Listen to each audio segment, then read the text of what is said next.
Let me know if you're able to see my screen. Yes, we can. Yes, we can able to see. Yeah. Okay, so the topic we're gonna be So the topic we're gonna be seeing today is EBS in AWS Cloud. So I'm not gonna directly jump into what EBS is. So every time I cover a topic, every time I go with any sessions, I start from the scratch. So let me know if you're comfortable with going with the basics first, and then we'll jump into EWS. Is that fine? So as I'm gonna be in the presentation, absolutely fine. Yeah, fine. Okay. So let's just know what cloud is on your scratch level. Okay, just give me an example in your everyday life where you're using cloud. I want you all to be vocal because I cannot see your chat here because I'm in presentation mode. So if you're vocal, it would be good for me. Yeah, sure. நம்முடைய அன்றாட வாழ்க்கையில நம்ம கிளவுட வந்து பயன்படுத்திட்டு இருக்கோம், தினமும் பயன்படுத்துறோம். எல்லாருக்கும் தமிழ் புரியும்ல? Yes. ஓகே. நம்மளுடைய அன்றாட வாழ்க்கையில நம்ம கிளவுட் வந்து பயன்படுத்திட்டு இருக்கோம் தினமும். அது எந்த application? I can understand, but not completely. So okay.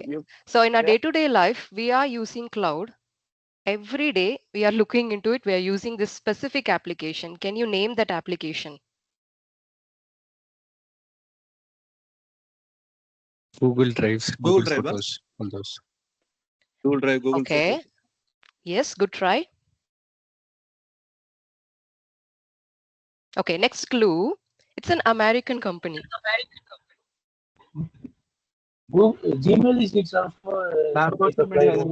probably Facebook, Twitter, Instagram. Yeah, good. WhatsApp? WhatsApp? I was aiming for except WhatsApp. WhatsApp. WhatsApp. So can you tell me under which service this WhatsApp application is coming under? Which particular service? It's IaaS, PaaS, or SaaS? it's a software as a service. SAS. Exactly. Very good. Good. So I can understand that you're familiar with all these services now and you know how cloud operates, right? Fine. So before going into what EBS and AWS is, so you all have your laptops right in front of you, right? It might be a laptop or your desktop. So you might have opened your laptop, you might have plugged into the socket, you would have switched on your system, you might have clicked the power button, right? So when you're clicking your power button, what happens to your system first?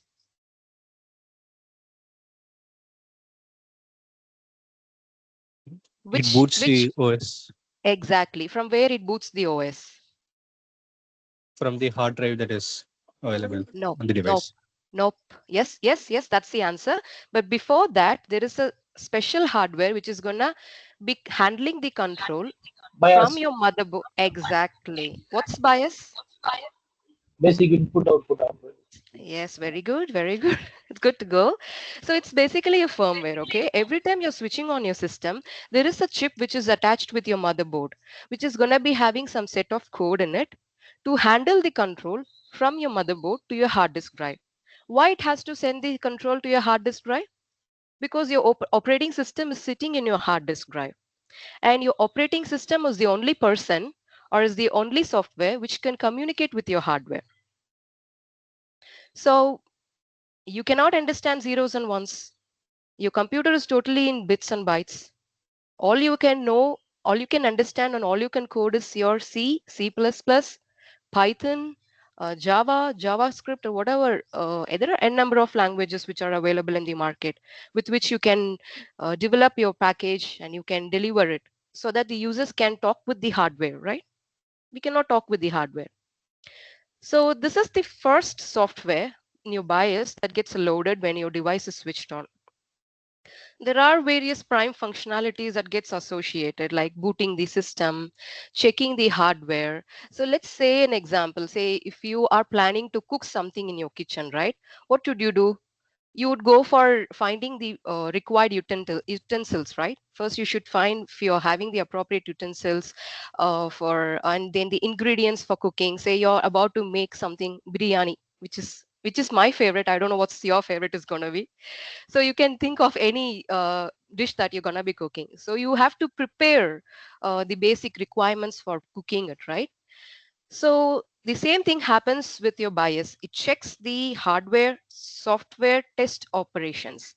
So it loads the operating system and hands over the control to the OS, to your hard disk drive. Okay, so now your control is in your OS. The OS has taken the control. So before that, what your BIOS does is it checks RAM, your HDD, your CPU, processor, and all those peripherals are intact, are prepared to get your operation done or not. So these are some prime functionalities. Okay, so you don't have to dive deep into it, you just have to know what happens. So it will be very much helpful for us to jump into your Amazon EBS, how the instances are exactly getting loaded in your EBS volume. So that's why I'm just going in depth in this. And one more important feature that comes into the role is your security. See, I'm storing my data in cloud, I'm retrieving my data, and I'm transferring it from one EC2 to other EC2. I'm performing various operations, right? So there are hackers and there are white hackers and there are black hat hackers, right, available in the same network that you're working. So it should be securely transmitted from one location or one point to the other point. So there are other third-party providers which are waiting for your to view your data. So that's again a big research that's going on in cloud computing, in cloud security. So all these features will be taken care by ABS as how it gets taken care in your local system or your laptop that you're sitting in right front of it. So these days, BIOS is not exactly used. There's something called UEFI, which is Unified Extensible Firmware Interface. So you have this interface, which is a firmware again, which is gonna be providing you some good UI. Do you have experience in working with BIOS? Have you guys tried booting BIOS when you're loading your operating system? Can someone tell me the key that is used, the function key that is used to boot your BIOS?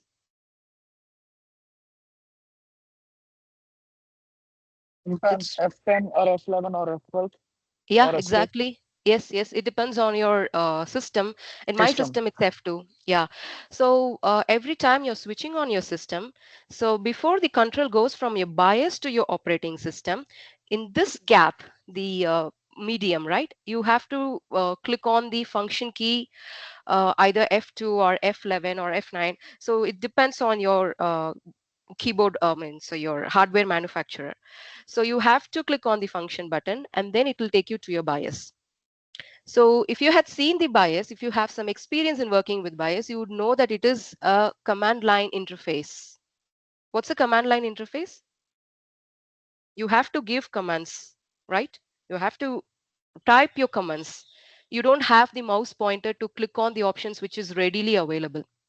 So you can call this as a non-graphical interface, right? You should be knowing the commands to work with your BIOS. So your kernel sits over there in your operating system. So, but when we talk about EUEFI, which is the latest or modern era BIOS, it uses some good user-friendly GUI to move your mouse, to support, to help you to access all the components inside. Okay, so that's about the basic. Any doubts over here? Are we clear with this? So I'm just going to move into EBS and AWS now. So I take that as S and I'll proceed with EBS.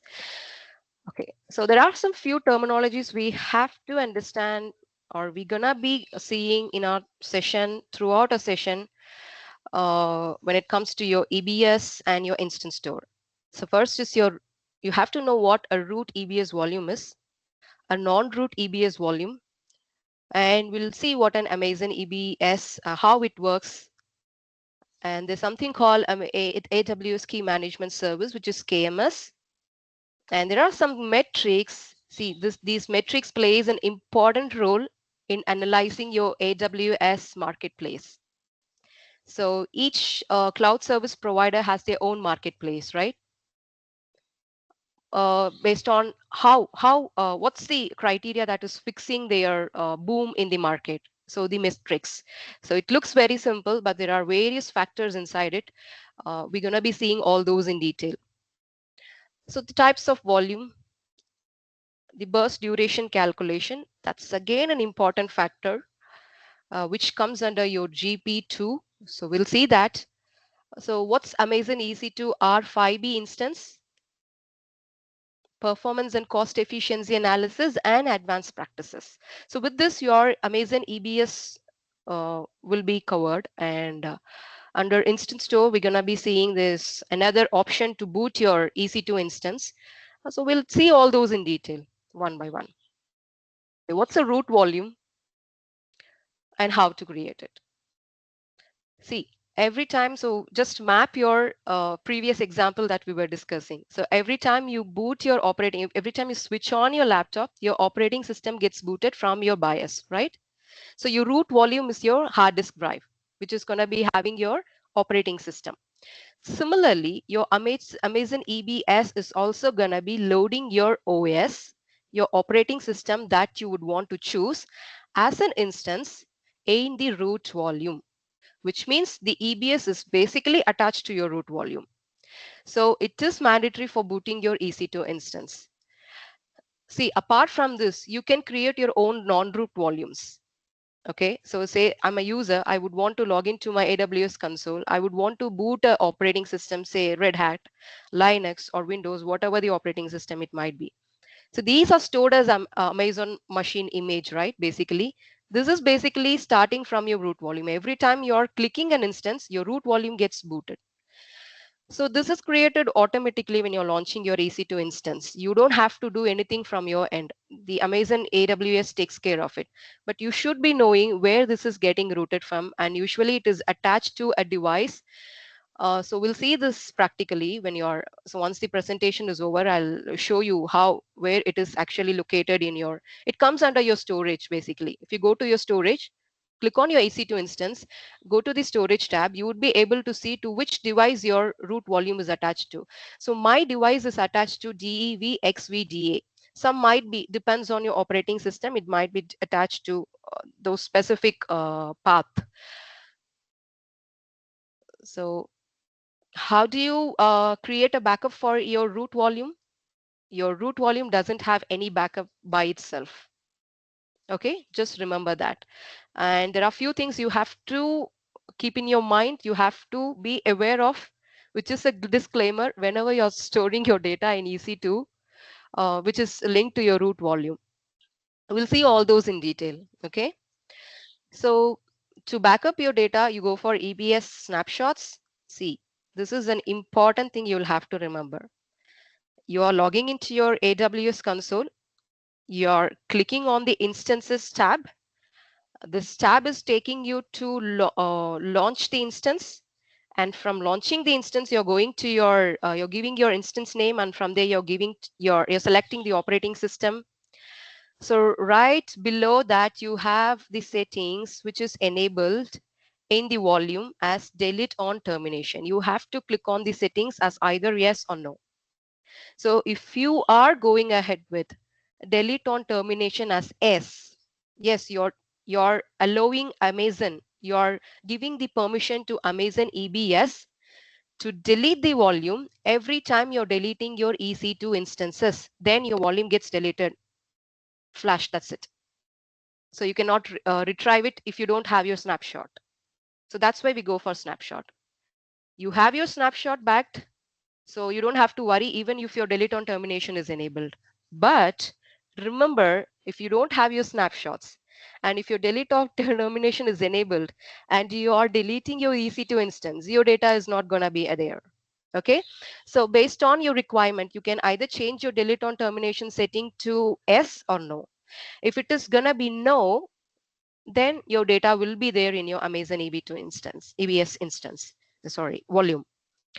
So we have the other type of volume, which is not gonna be booted directly, but you can attach by yourself as a user, which is the non-root volume. Okay, now we had seen root volume and non-root volume. Your root volume is gonna be having your operating system. So what does your non-root volume is gonna be having? Any idea?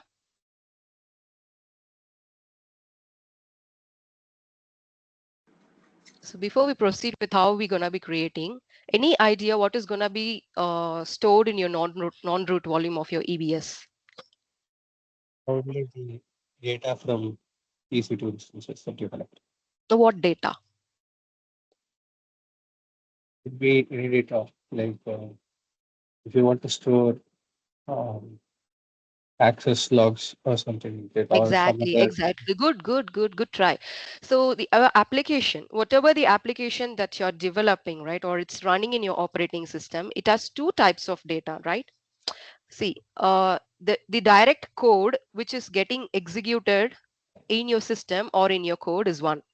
And there are some supporting code which enables this application. The application might be requiring some logs files and some storage requirements or all those data, right?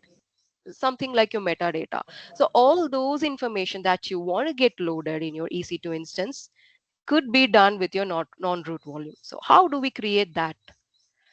So it's an additional storage. So you have your application data, databases, logs, and all those. You can attach it to your EC2 instance at any time. So you can mount it separately. You can attach it, detach it, and all those things. So so it even offers flexibility in your data persistence and independence of your instance lifecycle. So when it comes to your lifecycle, you data will be available even if it is booted from your non-root volume. See, whatever we are talking, whatever the concepts that we are covering in EBS is, you don't have to worry. Your data will always be there in your EC2 instance, sorry, your EBS volume, even if your EC2 instance is deleted, if your delete on termination is enabled to false. So the only thing that you have to remember is delete on termination is an important criteria which you have to, change it. Other than that, your data is gonna be there. Don't worry, your data is persistent over there. Okay. So can you give some example? Can you map some example which links to your operating system? So in your operating system, I've logged into my to my laptop. My operating system is booting. I have two types of memory in my operating system, which is going to be having my data. One memory is going to be having my data persistent, and another memory is going to having my data as non-persistent, volatile, non-volatile.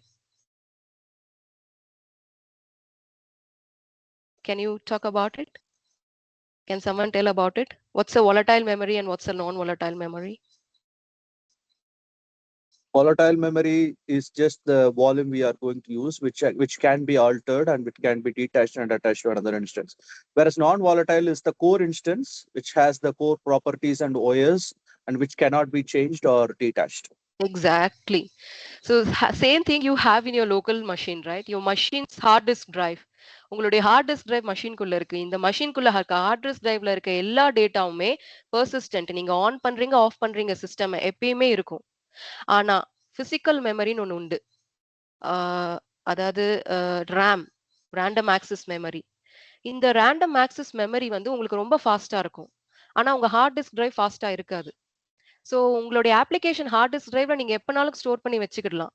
ஆனா உங்களுடைய ரேம்ல வந்து நீங்க எல்லா அப்ளிகேஷனையும் வைக்க முடியாது. So என்ன பண்ணணும்? ஆனா ஹார்ட் டிஸ்க் உங்களுடைய ரேம் வந்து நல்லா ஃபாஸ்ட்டா இருக்கு. அப்போ அப்படி என்ன பண்ணும் அப்படின்னா, processor every time you are trying to do your execute your process or your program, ஒரு வாட்டியும் டிஸ்க்ல இருந்து எடுத்துட்டு வந்து ப்ராசஸர் வந்து இங்க ரன் பண்றதுன்றது ரொம்ப ஹெக்டிக் டாஸ்க். ரொம்ப ஸ்லோவாயிரும் ப்ராசஸர். ஸோ அப்ப நம்ம என்ன பண்ணுவோம்? இந்த ஹார்ட் டிஸ்க் டிரைவ்ல இருந்து ரேமுக்கு கொண்டு வந்துருவோம். திரும்ப அங்க இருந்து உங்களுக்கு வந்து பாத்தீங்கன்னா, சிபியூக்கு வரும். இப்படிதான் நடக்கும். ஸோ இந்த ரேம் அப்படின்றது வந்து உங்களுக்கு 4 ஜிபில இருந்து 2 ஜிபில இருந்து ஆரம்பிக்குது மினிமம். உங்களுக்கு அப்புறம் 16 ஜிபி வரைக்கும். அப்புறம் இன்னும் ஹை எண்ட் ப்ராசஸர்ஸ்லாம் இருக்கு. இப்போ பேரலல் ப்ராசஸிங், அப்புறம் குவாண்டம் கம்ப்யூட்டிங், அப்புறம் எட்ஜ் கம்ப்யூட்டிங், ஃபாக் கம்ப்யூட்டிங் இந்த மாரிலாம் நெறைய டொமைன்ஸ் இருக்கு. So in those domains you Khanna B using high and RAM அங்கெல்லாம் ரொம்ப அதிகமா இருக்கும் ரேம். பட் நம்ம லோக்கல் சிஸ்டம் பொறுத்த வரைக்கும் மினிமம் 2 GB இருந்து ஆரம்பிக்குது. ஸோ என்ன பண்ணும்னா உங்களுடைய அப்ளிகேஷன் வந்து ஹெச்டிடில இருந்து உங்களுடைய ரேமுக்கு வரும். அங்க இருந்து உங்க ப்ராசஸருக்கு வரும். ஸோ என்ன ஆகும் சிஸ்டம் ஆஃப் பண்ணி ஆன் பண்ணும்போது? Your data is not gonna be there in your physical RAM. ரேம்ல உங்க டேட்டா இருக்காது. ஸோ அந்த பிரச்சனை உங்களுடைய EBS பொறுத்த வரைக்கும் இல்ல. until you have delete on termination enabled to false. Okay, இது வரைக்கும் புரிஞ்சிருக்கும்னு நினைக்கிறேன். Any doubts? No confusion, right? Any doubts over here? No doubts. Yeah, okay. So இப்படிதான் நீங்க உங்களுடைய EBS வால்யூமையும் வியூ பண்ணணும். So you have to, obviously you might have done in your lab practicals, right? So to create a EBS volume, when you're creating your instance, you're booting your EC2 instance. So you have to choose the Amazon machine image. So that is gonna be inside your instance option, and you have to launch it. So there you have an option called storage. So under your storage, see, இதுதாங்க இன்னைக்கு ரொம்ப டீடைல்டா நம்ம பார்க்க போறோம். your size, your type and encryption settings. இது டீடைல்டா நம்ம பார்க்க போறோம். அனலைஸ் பண்ண போறோம் நம்ம. இது பெர்ஃபார்மன்ஸ் எப்படி பண்ண போகுது, எவ்ரி டிஸ்க் உங்களுக்கு வந்து பேக் எண்ட்ல HDD இருக்கு. அப்புறம் நிறைய ஆப்ஷன்ஸ் இருக்கு. HDD வந்து வேரியஸ் ஃபிளேவர்ஸ்ல வருது.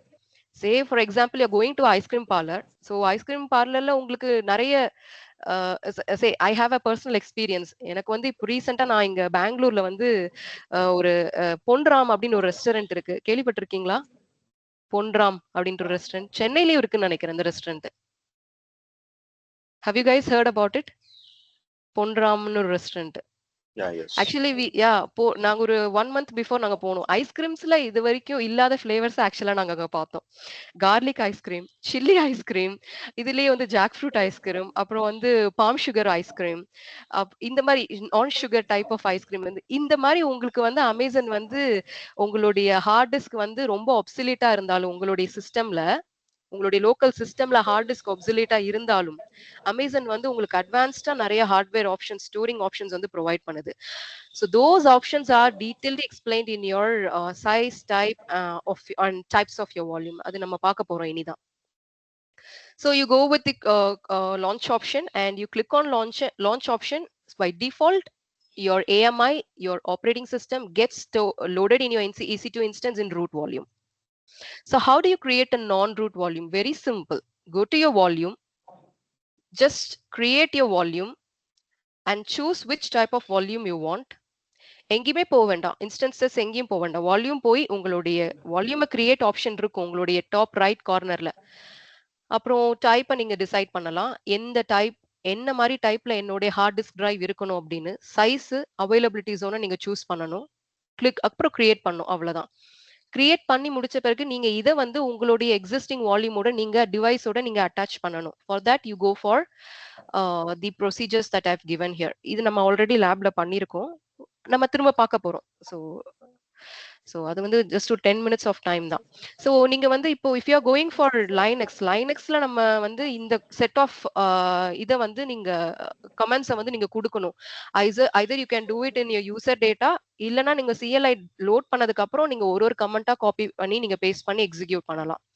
See, it is always advisable to format your disk, your root volume, your non-root volume before you are proceeding with doing any further operation in it. So first you have to check the availability of your disk, format the volume, create a mount point and mount the volume. Okay, so in the last option இருக்கு பாத்தீங்களா? Okay, so in the last option பாத்தீங்கன்னா, which is sudo df-h, இது வந்து நீங்க உங்களுடைய வால்யூமை கரெக்டா mount பண்ணிட்டீங்களா அப்படின்றத வந்து உங்களுக்கு செக் பண்ணி கொடுக்கும் இந்த கமாண்டை வந்து நீங்க லைனக்ஸ்ல கொடுத்தா. Okay, okay, how would you do it in Windows? இது வந்து லைனக்ஸ். இப்போ நான் லைனக்ஸ்க்கு உங்களுக்கு சொல்லிட்டேன், I have told about Linux. How would you do it in Windows? If you're loading your Amazon machine image as Windows, how would we do it? You use disk management. Exactly. We have a command which is disk management.msc, which you have to give it in your server, and then you will be directed towards the procedures. You have to attach the disk. You have to first make it online, and then initialize, and then add new simple volume. Simple, very easy as such. Got it? That's it. Ma'am இது attach detach பண்றது வந்து நம்ம ரன்னிங்லயே பண்ணலாம். EC2 instance வந்து stop பண்ண தேவையில்லை. அதுல stop நம்ம பண்ண அதுல தேவையில்ல. வந்து ஸ்டாப் பண்ணிட்டு தான் பண்ணணும் மவுண்ட் பண்றது. ஆமா, அது வந்து அப்படிதான். விண்டோஸ் வேற, உங்களுக்கு வந்து லைனக்ஸ் வேற. ஆமா சார், கரெக்ட் தான். ஓகே, ஸோ இது புரிஞ்சிருக்கும்னு நினைக்கிறேன். Shall I move to the next slide? Okay, one more important thing you have to remember. See, இங்க என்னுடைய டிஸ்க் உடைய பேரு வந்து எஸ்டிபி. நான் லான்ச் பண்ணும்போது என்னுடைய டிஸ்க் உடைய பேரு எஸ்டிபி. உங்களுடைய டிஸ்க் உடைய பேரு XVDF கூட இருக்கலாம், வேற ஏதாவது கூட இருக்கலாம். நீங்க லோட் பண்ணும்போது நீங்க என்ன இன்ஸ்டன்ஸ் லான்ச் பண்றீங்களோ அதை வச்சு உங்களுடைய டிஸ்கோடைய பேர் மாறும்.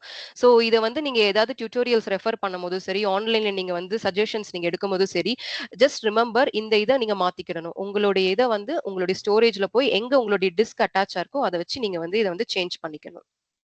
ஓகே, மற்றபடி எல்லா கமெண்ட்ஸும் உங்களுக்கு அதே தான். ஓகே, இப்போ நம்ம EBSனா என்னன்ட்டு உள்ள இறங்கிடலாம். ஓகே, ஒன்னும் இல்ல. whatever the hard disk that you have in your local machine, right? இதே virtual உங்களுக்கு ஒரு service provider உங்களுக்கு கொடுத்தா, if a service provider is giving you a virtual hard disk space to do whatever the task that you want, which is a volatile storage, you call it as elastic block store. இது Amazon provide பண்றாங்க நமக்கு. So primary root volume தான் நமக்கு. It is a primary storage. It is gonna be having your operating system, and the OS needed to be booted is available in your EBS root volume. Everything is readily available. All you have to know is know how to use it. அவ்வளவுதான். Amazon எப்படி use பண்ணணும் தெரிஞ்சா மட்டும் போதும், உங்களுக்கு எல்லாமே easy தான். உங்களுடைய பேசிக்ஸை வந்து நீங்க நல்லா தெரிஞ்சுக்கிட்டீங்க கோர் அப்படின்னா அமேசான் யூஸ் பண்றது ரொம்ப ஈஸி. ஓகே, இங்க பாருங்க, we have something called instant store. Okay, this is also a type of storage which is used in your Amazon. நம்ம அது லாஸ்டா பார்க்க போறோம் செஷன்ல. பட் ஒரு பெரிய டிஃபரன்ஸ் இருக்கு. There's a major difference between your Amazon EBS and your Amazon Instant Store. நான் சொன்ன மாதிரி your hard disk drive, your Amazon EBS volume is non-volatile. Your data will always be there. But Instant Store அப்படி கிடையாது. Your data can be, your data will get lost. Your data is lost when you are some unpredictable situations seri, if you are not using it for some longer time, and if you're not configuring your life cycle in your instant store, it will not be there. So இதெல்லாம் வந்து பாத்தீங்கன்னா instant storeலாம் இந்த cache memory, பஃபர்க்கான data, so all those type of டேட்டாக்கு வந்து இந்த instant store வந்து யூஸ் பண்ணுவாங்க. Because longer duration on longer run they don't require such data, right? சும்மா சின்ன சின்ன டேட்டா இதெல்லாம் வந்து சப்போர்ட்டிங் டேட்டா. ஸோ அதுக்கெல்லாம் நம்ம இன்ஸ்டன்ட் ஸ்டோரை வந்து யூஸ் பண்ணலாம். Okay, increasing the size of Amazon EBS volume is possible. You can create a volume, you can attach to the existing volume, but can you decrease the volume size? Is that possible? Yes ma'am. Oh, is that possible? Yes?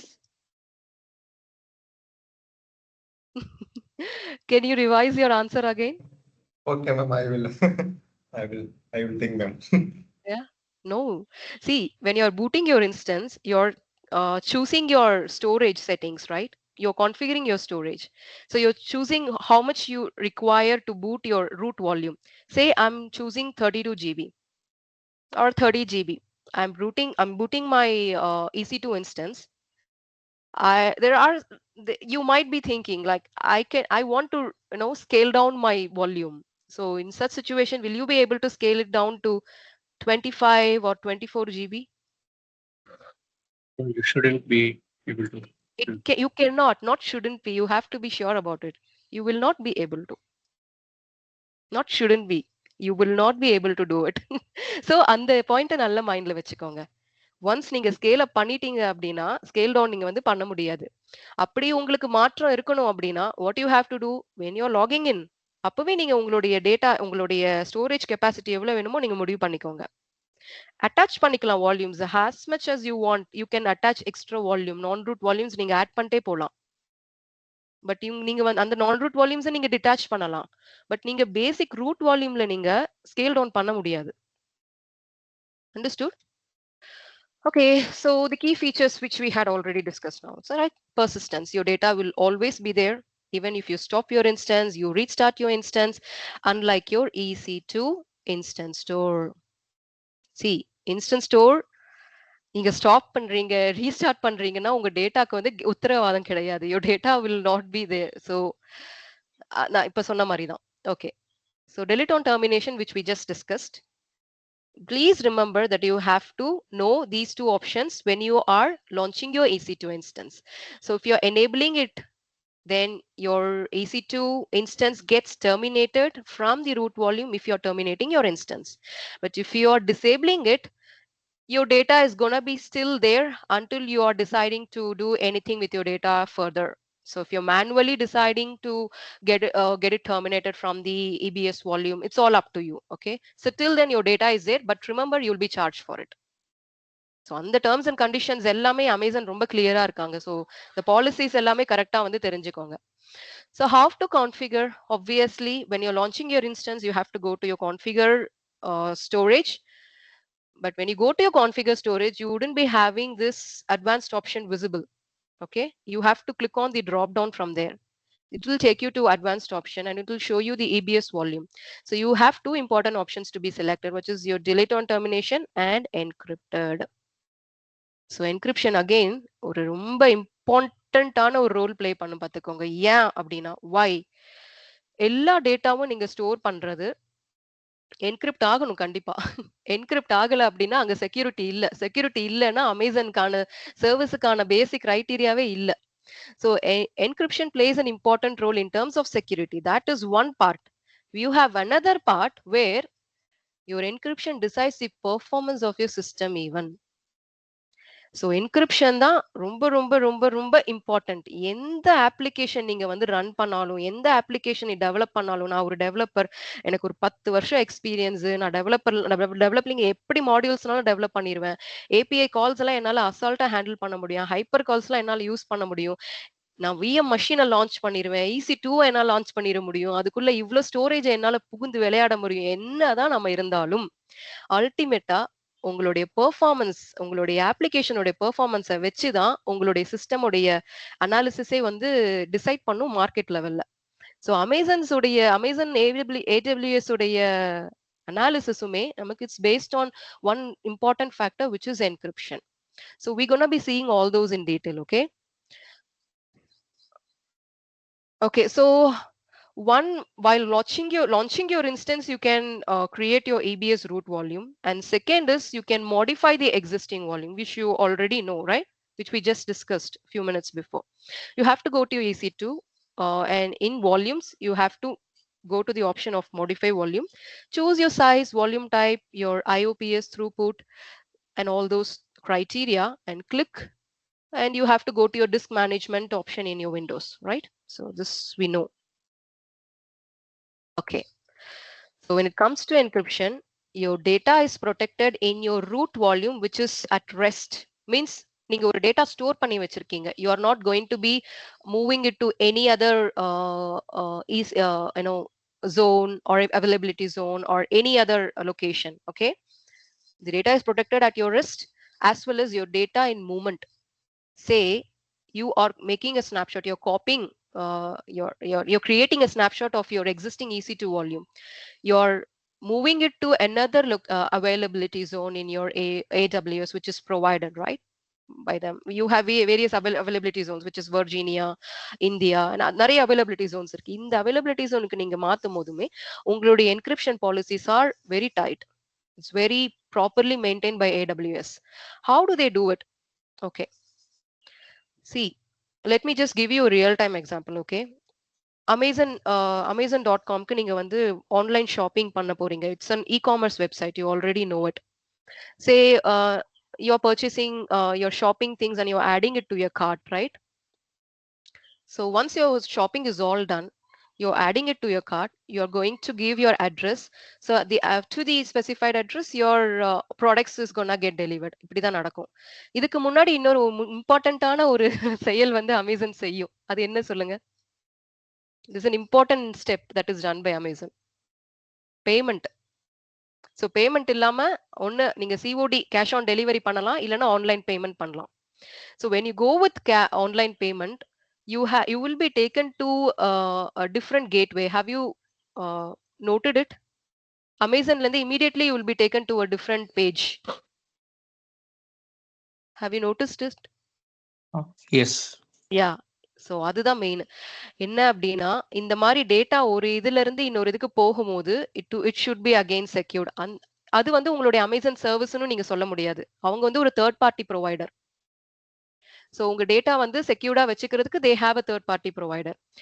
ஆனா when it comes to Amazon EBS or whatever services inside it, the encryption is done by centralized manner. It is not decentralized. So the example which I quoted few minutes before, it could be decentralized. But when it comes to, using your VMs, virtual machines, your hypervisors, your EC2 instances, the applications that you're running in your cloud, it is totally centralized, which means what? I am not distributing it to any third party provider. I'm doing it all by myself. I don't trust in that. நான் வந்து என்னுடைய சர்வீசஸ செக்யூரிட்டியை என்னுடைய யூசர்ஸ்க்கு நானே provide பண்றேன். What all gets encrypted? So Amazon tells, obviously it is happening. Your data at rest, your data in transit. See, when you're taking snapshot of your data, which is encrypted, is also encrypted. But if you are taking snapshot of your data, which is not encrypted, then obviously it is not going to be encrypted. So AMI in backups, if it is encrypted and you have taken your AMI in backup, obviously your backup is also going to be encrypted. See, these are some important points which will help you out in writing your exams when you're giving your exams, right? So I have highlighted all those points. I can even share this PPT with you. You can go through it when you're preparing for your exams. And your metadata. So metadata is again data அப்படினா ஒரு code or application. So இது வந்து user is going to store this application in EC2. What is metadata? The data which is related to that data we just saw before, right? Additional storage, your log files, your databases, and partition tables, all these also are getting encrypted. Okay, so who does this? There is a service in your Amazon AWS which is provided, which we just saw, right? Centralized service.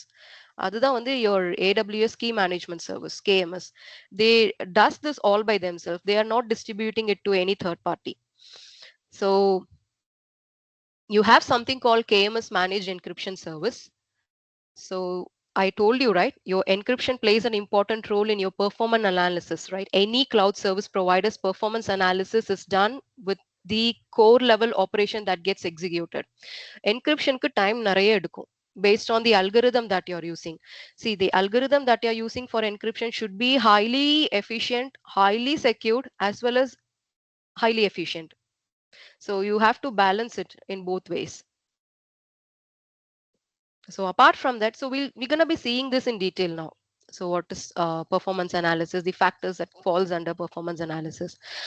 Okay, so they have something called key rotation management service. They're going to be some set of keys distributed to the users, okay, the end users. Will the data stored in EC2 be secured if the same set of keys are used again and again? நீங்களே யோசிச்சு பாருங்களேன். இப்போ ஒரு data நான் protect பண்றதுக்கு key use பண்றேன். Say you are in your home, right? So you have a key to lock your home, to open your home, to say you have some confidential data. So you have something highly confidential that is stored in your home, right? So இப்படி இருக்கும்போது நீங்க அதுக்குன்ட்டு நீங்க ஒரே locker தான் வச்சிருப்பீங்களா? Secret லாக்கர்ஸ்லாம் நிறைய வச்சிருப்பீங்களா? அதுக்குள்ள உங்களுடைய பொருட்கள்லாம் போட்டு வச்சிருப்பீங்கல்ல? அப்படிதானே பண்ணுவீங்க? சோ அதுக்கு வந்து நிறைய பேர் இப்போ நீங்க வந்து இப்போ பெரிய பெரிய பொலிட்டிக்கல் லீடர்ஸ் ஆகட்டும், பெரிய பெரிய ஆட்களா இருக்கட்டும், அவங்க எல்லாம் ஒரே கீஸ வந்து யூஸ் பண்ண மாட்டாங்க. பாத்திருக்கீங்களா? Have you seen the people from Karaikudi side and Chettinad side? Have you seen how they store their no data means data இல்ல, பொருட்கள்லாம் ஸ்டோர் பண்ணி வைப்பாங்க. அது கேஷா இருக்கட்டும், இம்மூவபிள் கேஷா இருக்கட்டும், மூவபிள் கேஷா இருக்கட்டும். Have you seen the way they store it? Yeah, yes. யா, அவங்க பாத்தீங்கன்னா ஒரு ஒரு there'd be a box. So the keys வந்து ஒரு கீ ஓபன் ஆகாது போட்டீங்கன்னா. அது வந்து ரொம்ப ஸ்பெஷலி டிசைன்டு கீ. ஒரு நெறைய கீஸ வந்து நீங்க ஓப்பன் பண்ணாதான் நீங்க வந்து உள்ள இருக்கிற இத வந்து ஆக்சஸ் பண்ண முடியும்.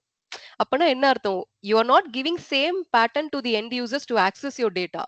Because the hackers are very witty.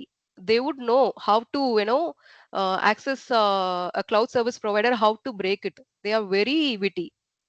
Okay. So இதிலிருந்து நம்ம ப்ரொடெக்ட் பண்ணணும் நம்மளுடைய சர்வீசஸ் அப்படின்னா, you should not be giving same pattern for the end users to access your data. You should keep changing the pattern. Right?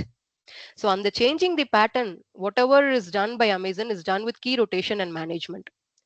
So when they are doing this key rotation management, every year there is an automatic key rotation that happens. It gets updated every year.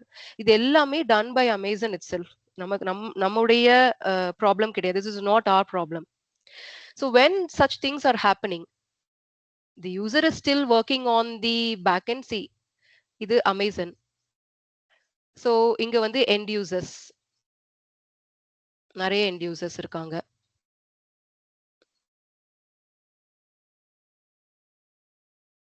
இது வந்து AWS ன்னு வச்சுக்கோங்க. So there are many end users who are working. Amazon is updating the key every 1 year. Okay. Has there been any case where the users have been notified that it is updating the key and I wouldn't be able to store your data in EC2 instance? No, there hasn't been any case like that. Saying நீங்க you are accessing Google இதே மாதிரி policies தான் follow பண்ணுவாங்க.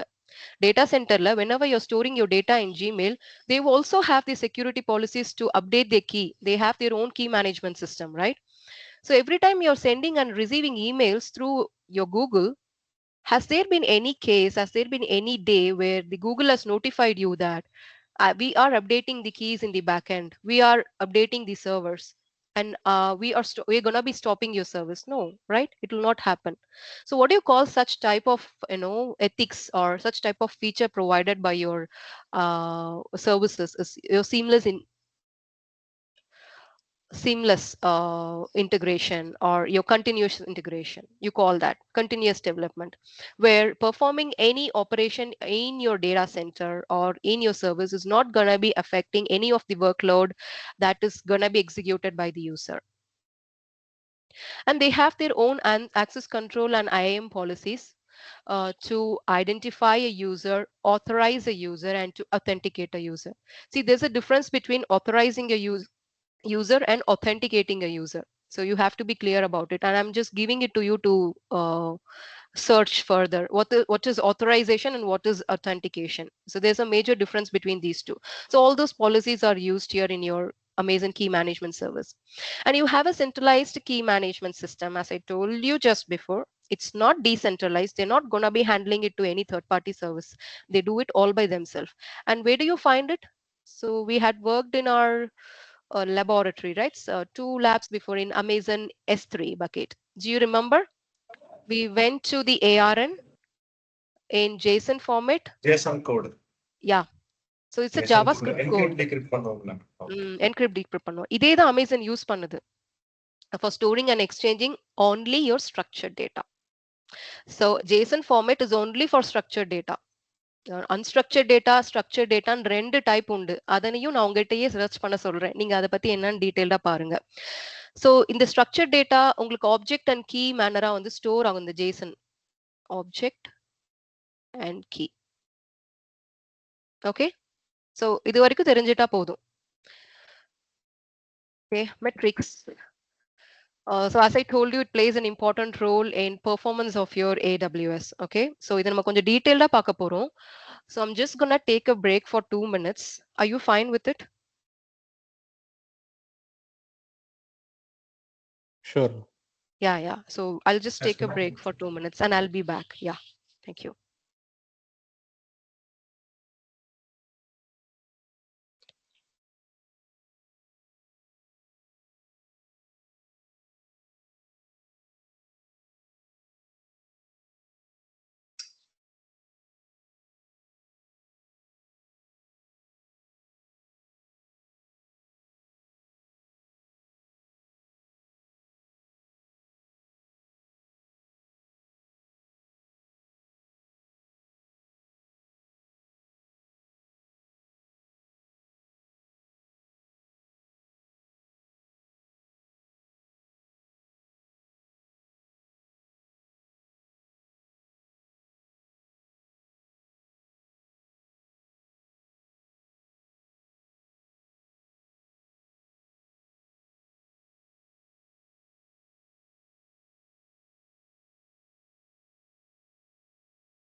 Okay, should I start?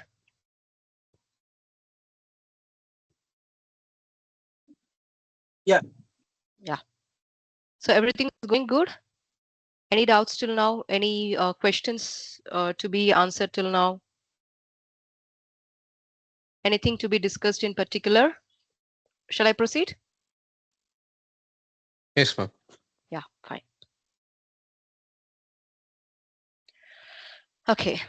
So the first important metric you have to take into consideration is performance overhead. So what is performance overhead? So in simple terms, okay, let's just understand this in simple terms. So I'm planning to travel from Bangalore to Chennai, okay? So I am starting my vehicle. So from Bangalore, I'm going to Hosur, and from Hosur, I'm going to Velur, and from Velur, I'm going to Chennai. Okay, this is the first option that I have. Okay, say I'm starting from Bangalore, I'm starting my vehicle, I'm going to Hosur, and from Hosur, I'm going to Krishnagiri.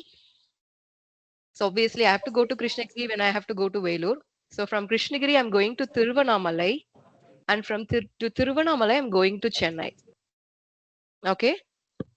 So can you tell me which is gonna be taking extra processing for me or extra travel expense as well as diesel for me? Which route is gonna be taking extra diesel for me or extra time? Tiruvannamalai, ma'am. Second one. Yes, obviously. So that's your performance overhead. Okay. So to get a task completed, whatever the computing resources that you are provided is not enough. You're requiring extra computational resources. Additionally, you require a computational resource. So that's what is called as performance overhead. Amazon tells that they are actually balancing it really well in when it comes to handling the performance. So let's see how they're doing it. So they have some parameters which they use inside their system to analyze it. The first is the CPU usage. So that is totally dependent on your encryption and decryption, as I just told you earlier. So அல்டிமேட்டா அந்த கோட்ல தாங்க விஷயம் இருக்கு. நம்ம கோடை எவ்வளவு எஃபிஷியன்ட்டா நம்ம எழுதுறோன்றதுல தான் எல்லாமே இருக்கு. So Amazon uses it. They already have the microservices established, okay? So it's not gonna be a big task for them. But again, managing it's again a huge task. They're doing it. So when they are, so what they tell is there is a slight CPU raise in your processor usage. There is an increase in usage of your processor. So AWS handles this at storage level, your hardware level. So processor will always be there. Overhead இருக்கவே இருக்கும். Say you have your laptop, okay? I guess someone has unmuted their mic. Can you mute your mic? Yeah, yeah, fine. So see, in your operating system, you're switching on your machine, your operating system is getting booted, you're opening some 2 3 processes, okay, at a time.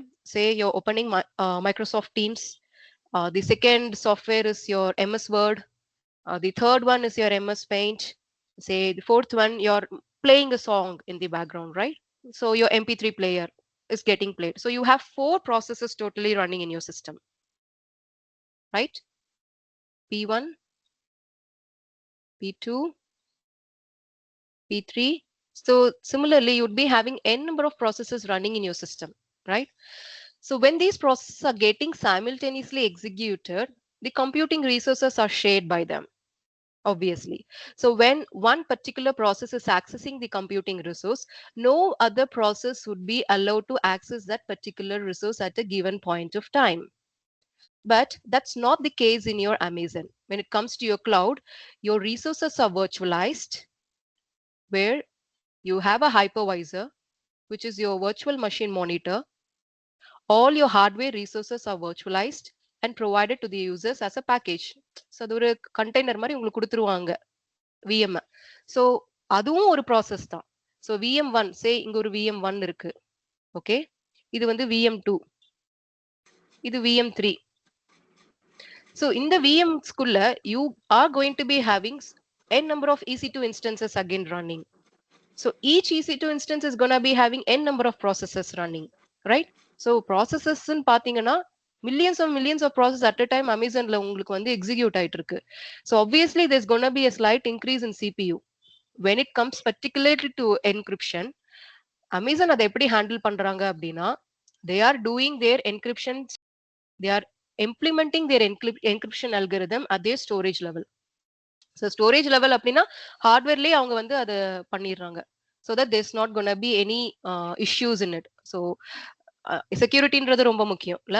So இங்க as அப்படின்றது என்ன அப்படின்னா advanced encryption standard. So they use 256 bits of key. So 256 பிட்ஸை வந்து use பண்ணி அவங்க encrypt பண்றாங்க உங்களுடைய சைஃபர் டெக்ஸ்ட்டை, சாரி உங்க பிளெயின் டெக்ஸ்ட்டை சைஃபர் டெக்ஸ்டா மாத்துறதுக்கு, whatever the data that is given or uploaded. Okay, so இதுக்கு ஏஎஸ் வந்து பாத்தீங்கன்னா 14 ரவுண்ட்ஸ் வந்து யூஸ் பண்ணும்.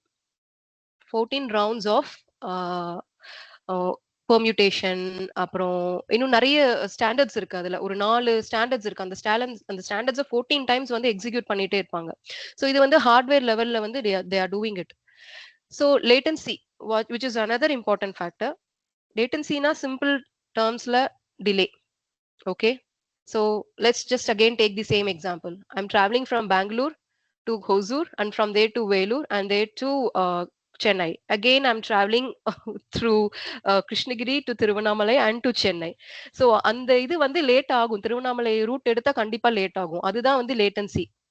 ஸோ என்கிரிப்டட் வால்யூம்ஸ்க்கு என்ன சொல்றாங்க அப்படின்னா it's a bit higher. Delay வந்து light negligible delays are there. And unencrypted volumes வந்து lesser because you're not going to be proceeding with any encryption process. நீங்க உங்களோட EBS வால்யூம் வந்து என்கிரிப்ட் பண்ண போறது கிடையாது. ஸோ அங்க கம்ப்யூட்டேஷன் வந்து குறையுது, உங்களுக்கு உங்களுடைய டைம் காம்ப்ளெக்சிட்டி குறையுது அங்க. So you have something call time complexity, space complexity, right? Do you guys remember it? We had studied in our undergraduates. Yeah. So what's the time complexity? நீங்க எவ்வளவுக்கு எவ்வளவு கோட ஆப்டிமைஸ்டா நீங்க வைக்கிறீங்களோ உங்களோட டைம் காம்ப்ளெக்சிட்டி கம்மியா இருக்கும். The amount of time that is required to get a task done. அதே மாதிரி ஸ்பேஸ் காம்ப்ளெக்சிட்டி. ஸ்பேஸ் காம்ப்ளெக்சிட்டினா என்ன? கொடுக்கப்பட்ட ஸ்பேஸ்ல எந்த அளவுக்கு வந்து மேனேஜ் பண்ணி நிறைய இன்ஸ்டன்சஸ கிரியேட் பண்ண முடியும் அமேசானால, அதுதான் ஸ்பேஸ் காம்ப்ளெக்சிட்டி. எந்த அளவுக்கு சிக்கனமாங்க, ஒரே வார்த்தையில சொல்ல போனோம்னா எந்த அளவுக்கு சிக்கனமா அவங்க யூஸ் பண்ணி அவங்களுடைய டேட்டா எக்ஸிகியூஷனை வந்து கரெக்டா பண்ணி கொடுக்குறாங்களோ யூசருக்கு, அதுதான் அது. Okay, so we have something called throughput and IOPS. This is going to be playing a major role in deciding your disk. Okay, so you have this option when you're creating an instance. We have this option called the storage, right? So in your storage we're going to be selecting what type of storage we need. So that is dependent, that is totally dependent on your throughput and IOPS. So in the throughput and IOPS is further linked with your bandwidth. Sorry, இது வந்து B and Madam, we are capacity. sharing. Savitha, we Sorry? are sharing any other screen or what? We are seeing the presentation, PPT. No, I'm PowerPoint மட்டும் தான் writing over விசிபிளா here. இருக்குது. Sir, visible தானே screen? இல்ல PowerPoint மட்டும் தான் விசிபிளா இருக்குது. நீங்க என்ன ஓவர் ரைட் பண்றீங்களோ அது எதுவுமே விசிபிளா இல்ல. ஓ, நீங்க அப்படியா? ரைட் பண்றதுக்கு விசிபிளா இருக்கு. ஓகே, இந்த ப்ரீவியஸ் ஸ்லைடுக்கு விசிபிள் ஆச்சா? அது வந்துச்சு. மத்த ஆஃப்டர் தி எல்லாத்துக்குமே பிரேக் விசிபிளா இருக்கு. ஓகே, அப்போ வெயிட் பண்ணுங்க, ஒரு நிமிஷம் இருங்க.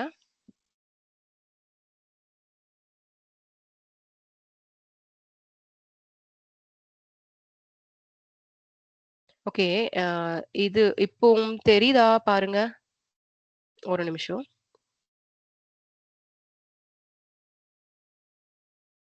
இப்போ விசிபிளா இருக்கா பாருங்க. No. Same No. தான் இருக்கு. நீங்க அன்ஷேர் பண்ணிட்டு ஷேர் பண்ணுங்க. இல்ல Stop. இல்ல, ஸ்டாப் பண்ணி தான் பண்ணேன். ஓகே,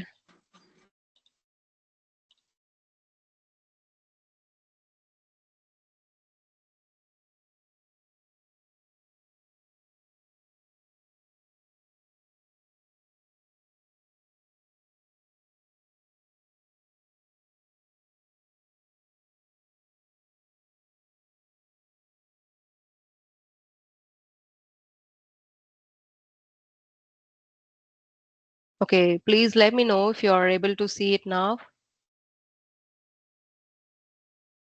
இப்போ விசிபிளா இருக்கா?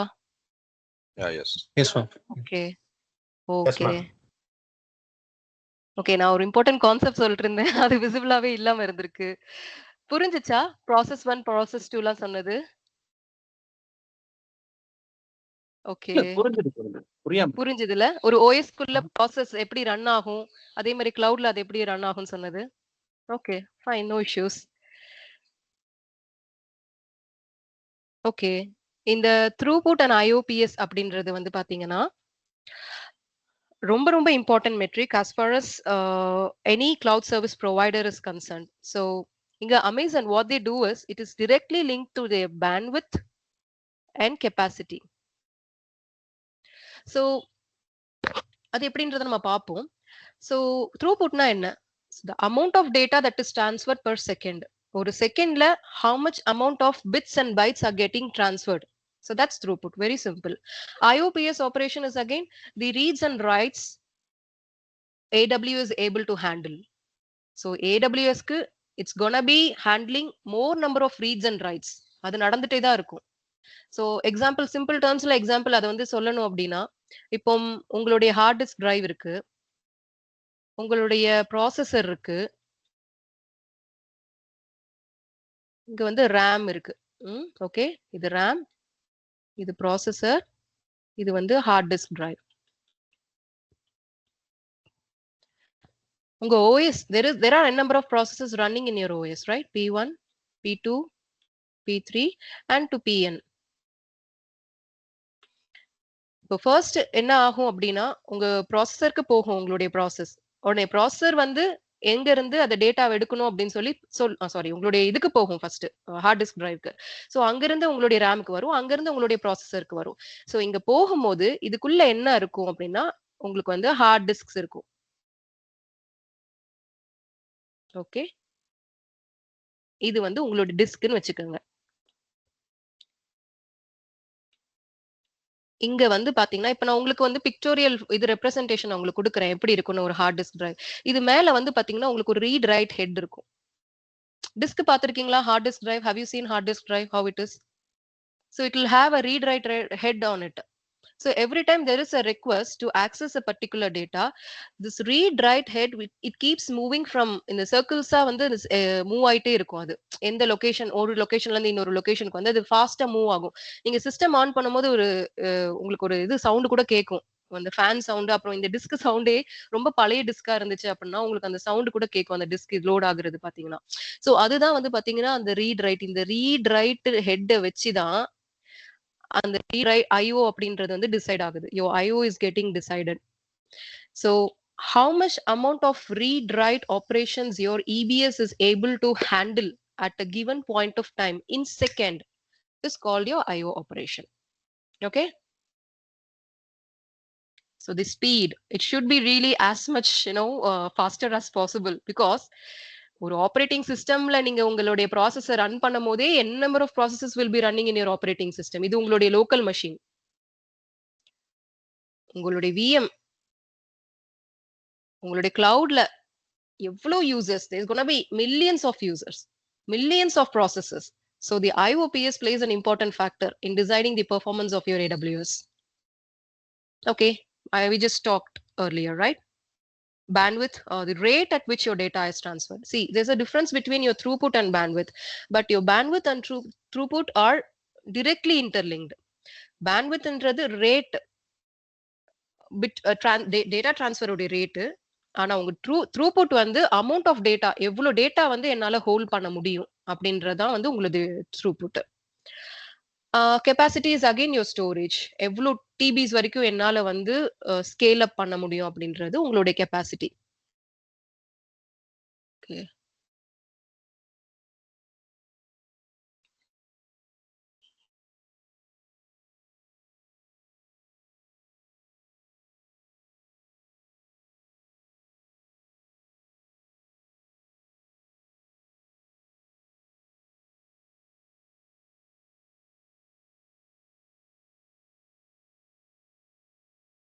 okay.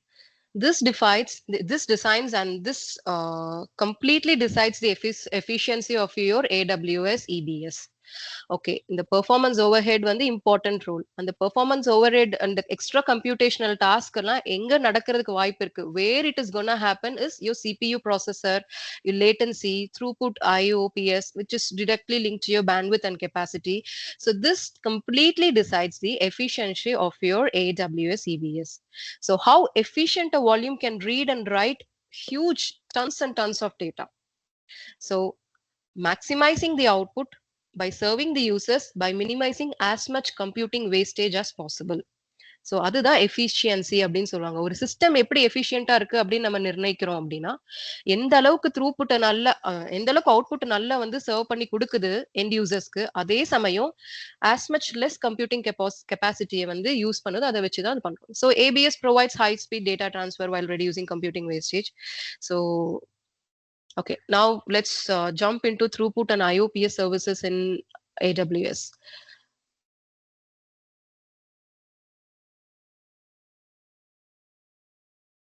So your EBS volume is giving it. So we have two types of volume. First is your solid state drive and the second is your hard disk drive. So this is how your solid state drive looks like basically. நீங்க solid state drive வந்து உங்களுடைய மெஷினுக்கு மாத்திருந்தீங்க, assemble பண்ணிருந்தீங்கன்னா இது பார்க்க இப்படிதான் இருக்கும்.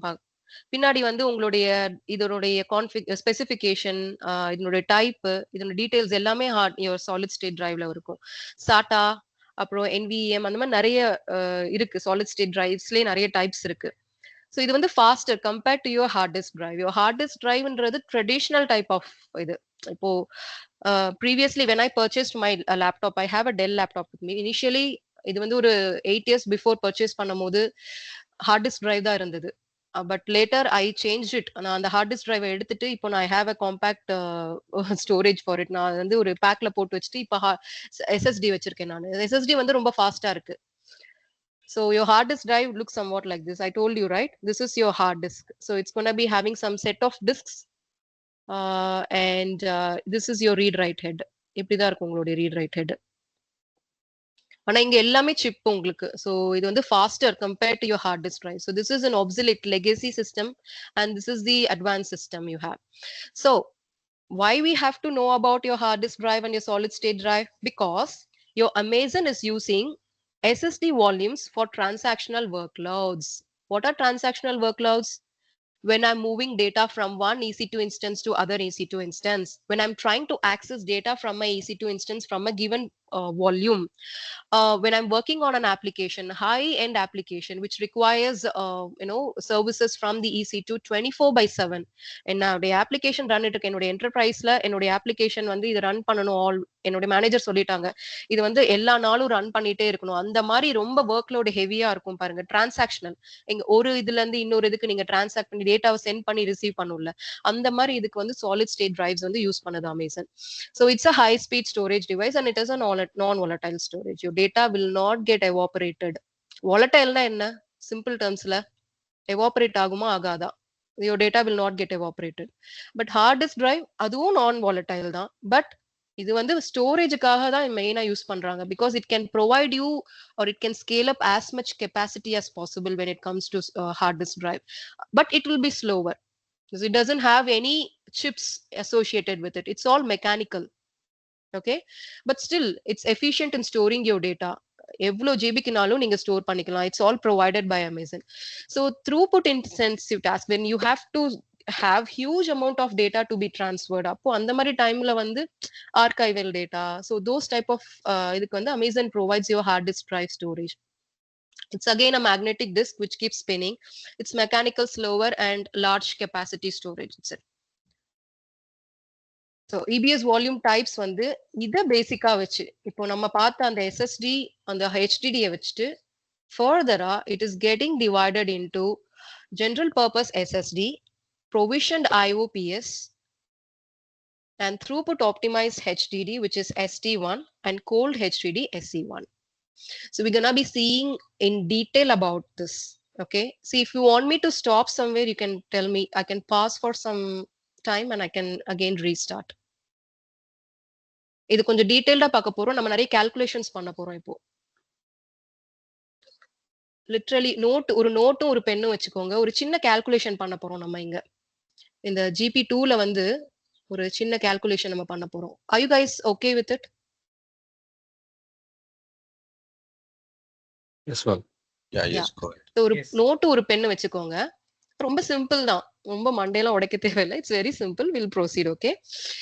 Okay. So in your general purpose, which is further divided into GP3 and GP2,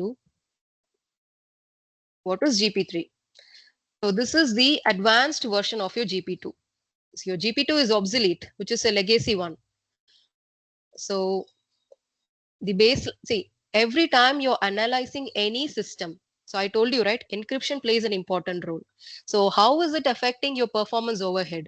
So how it is affecting further your efficiency of your AWS? So இதெல்லாம் நம்ம parametersல பார்த்தோம். So அதுலயே நம்ம என்ன பார்த்தோம்? Throughput, IO, volume size.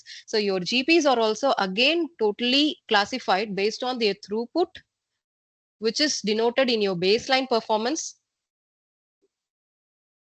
with your IOPS and throughput and the scalability and volume size. So இனி நம்ம பார்க்கக்கூடிய எல்லா டைப்ஸ்லயுமே இந்த ஃபேக்டர்ஸ் வந்துட்டே இருக்கும். ஸோ இதை மேப் பண்ணிக்கோங்க மைண்ட்ல. IOPS, throughput, volume size. So baseline performance அப்படின்னா மினிமம் குறைந்தபட்சம் எவ்வளவு நமக்கு வந்து IOPS நம்ம ஆக்சஸ் பண்ண முடியும். Your GP3, the minimum level that is provided to you is 3000 IOPS and 125 megabits per second of your throughput. It is scalable up to 16,000 IOPS. You cannot go beyond 16,000 IOPS. And your throughput is again 1000 megabits per second. Volume size 1 GB to 16 GB, not beyond 16 GB. So these are the specifications given under your GP3. And one important factor about your GP3 is it is completely independent of your volume size. அப்படின்னா என்ன? Can someone tell me what it is? What is being completely independent? No, it doesn't matter. You can have the IOPS irrespective of the volume size you have. Even Exactly. 10, you can have higher Exactly. IOPS. Exactly. Say you have a EC2 instance. This can be of even 1 GB of volume. It can even be of 2 GB of volume. Minimum, na solradhu minimum. Even if you have such type of volume, you can scale your IOPS to 16,000 and your throughput to 1000 MIBS. Okay, but your baseline performance is going to start from 3000 IOPS. Remember that, okay? Okay, so now let's talk about GP2. Listen up. So this is an obsolete one, which is the previous version of your GP3. See, your baseline starts from only 3 IOPS over here per GB. எல்லாமே வந்து per GB க்கு தான் calculate ஆகுது. So for per GB, you have just 3 IOPS, which is tied to your volume size. And a maximum of 100 IOPS and your throughput of maximum 250 MIBS, which can be scaled up to 16,000 IOPS per volume. And your volume size is again the same as your GP3. So even here, you have an advantage of even if you have smaller volumes, you can use higher IOPS over here. Okay. So இதுதான் நம்ம இன்னும் இப்போ டீடைல்டா பார்க்க போறோம்.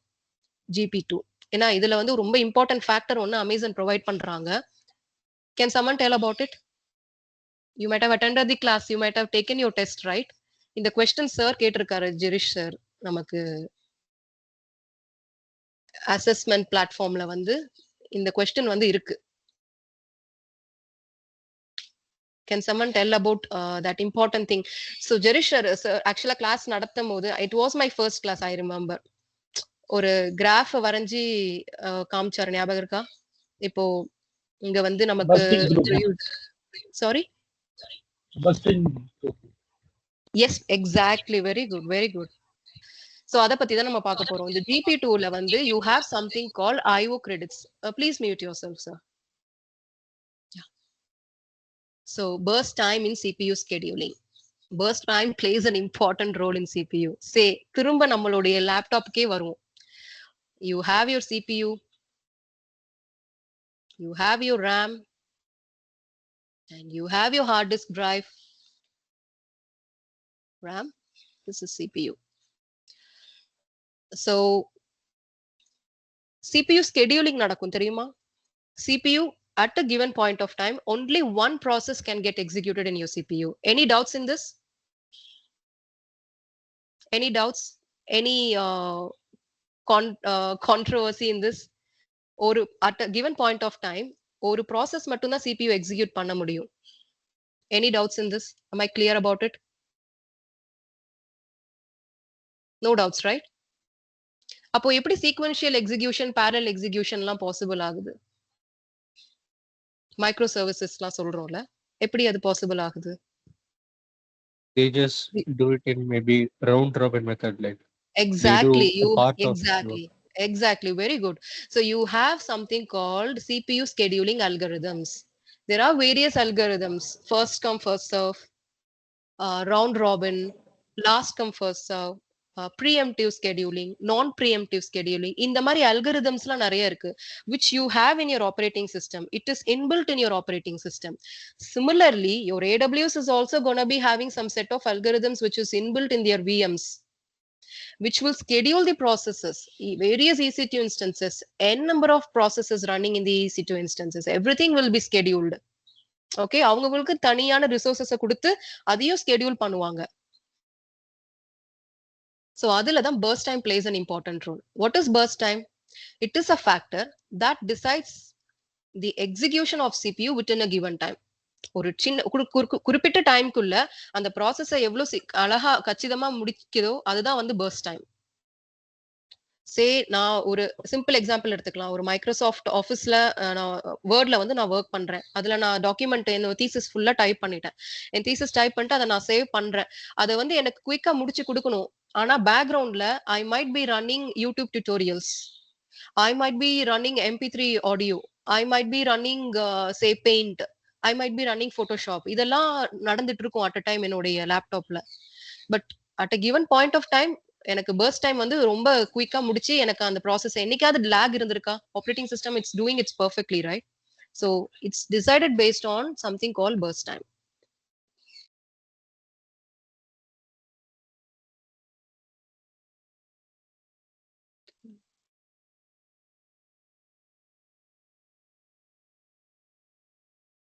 So இது இப்போ நான் மைண்ட்ல வச்சுக்கோங்க. இது எப்படி லிங்க் ஆகுது AWS டூ AWS EC2ல எப்படி லிங்க் ஆகுது அப்படின்றத பார்ப்போம் இப்போ. ஸோ இப்போ GP2னா என்னன்னு பார்த்துட்டோம். ஸோ அது வந்து ஒப்சுலேட். ஸோ இது வந்து ஒரு இம்பார்ட்டன்ட் மெட்ரிக் வந்து யூஸ் பண்ணுது. ஸோ அந்த மெட்ரிக் என்னது அப்படின்னு பார்த்தீங்க அப்படின்னா IO credits. For a user in any location or any availability zone, there is some credits which is being given by AWS. ஒரு அக்கௌண்ட் வந்து இப்போ பாருங்க, நீங்க ஷாப்பிங் போறீங்க, இப்போ வெளியே மேக்ஸ், லைஃப் ஸ்டைல், இந்த மாதிரி நிறைய ஷாப்பிங் சென்டர்ஸ் இருக்கு. இந்த மாதிரி ஷாப்பிங் போறோம். ஷாப்பிங் பண்ணிட்டு என்ன பண்ணுவோம்? பில்லிங் போவோம். பில்லிங் போகும்போது கேஷியர் வந்து உங்ககிட்ட உங்க நம்பர் கேட்பாங்க, பார்த்திருக்கீங்களா? எதுக்கு நம்பர் கேக்குறாங்க? பில் போடுறதுக்கு, அதுக்காக நம்பர் கேட்பாங்க. ஆனா உங்களுடைய பாயிண்ட்ஸ் அவங்க வந்து அனலைஸ் பண்ணுவாங்க, பார்த்திருக்கீங்களா? இல்ல அப்படின்னா உங்களை வந்து என்ரோல் பண்ண சொல்லுவாங்க. ஒரு பேப்பர் கொடுத்து என்ரோல் பண்ணுங்க, உங்களுடைய டீடைல்ஸ் எல்லாம் கொடுத்து பண்ண சொல்லுவாங்க. So if you have any points which is added, உங்களுடைய பில்ல இருந்து அது குறையும் உங்களுக்கு. ஸோ அந்த மாதிரி how much IO you have used within the given limit. இப்போ கம்மியா தான் யூஸ் பண்ணிருப்பீங்க, உங்களுடைய அப்ளிகேஷன் கம்மி த்ரூபுட், கம்மி IOs தான் வந்து யூஸ் பண்ணிருக்கோம். அப்படி இருக்கும்போது அது எல்லாமே சேவ் பண்ணி உங்களுக்கு வந்து ஒரு பாயிண்டரா உங்களுக்கு வந்து கொடுக்குறாங்க. எது மூலமா? your IO credits. So it decides the ability of a system to temporarily exceed the baseline performance. Sometimes see, திடீர்னு ஸ்பைக் வரலாம் உங்களுடைய இதுல ரன் பண்ணும்போது, அப்ளிகேஷன்ஸ் ரன் பண்ணும்போது. சில அப்ளிகேஷன்ஸ் வந்து அதிகமான இன்டென்சிவ் ஒர்க் லோட் வந்து ரிக்வயர் ஆகும். It depends. ஒரு enterprise ஒரு மாதிரி இருக்கு. Each organization runs their own application and their own performance differs, right? So in such cases, you are provided with something called IO credits. So this accumulates all your IO points and it can burst up to 3000. அதுதான் அவங்க limit set பண்ணிருக்காங்க. So இது வரைக்கும் நீங்க உங்களுடைய IOPS வந்து use பண்ணிக்கலாம். So let's say I want the output for this, okay? For this simple calculation. So you have baseline performance, which is 3 IOPS. So for 100 GIB volume, what would be your baseline performance? 300. சொல்லுங்க. 300 IOPS. Yeah, exactly. Okay. இப்போ வந்து நான் உங்களுடைய volume credit வந்து சொல்றேன். இப்போ உங்களுடைய volume credit வந்து சே 6000 வச்சுக்கோங்க. நான் இதுதான் அந்த எக்ஸாம்பிள் தான் இதுல எடுத்திருக்கேன். உங்களுடைய பர்ஸ்ட் வந்து மேக்ஸிமம் லிமிட் வந்து 3000 IOPS வரைக்கும் போகலாம். It can go up to 3000 IOPS. Okay. You have your IO credit balance as 6000. இப்போ நோட் பண்ணிக்கோங்க. You are going to be giving the answer. Burst calculation formula வந்து இதுதான். Burst duration calculation. Burst duration equal to your credit balance divided by your burst IOPS minus your baseline IOPS. அப்போ first எக்ஸாம்பிளுக்கு என்ன வரும் உங்களுடைய burst duration? Second எக்ஸாம்பிளுக்கு உங்களுடைய burst duration என்ன வரும் அப்படின்றத நீங்க சொல்லணும்.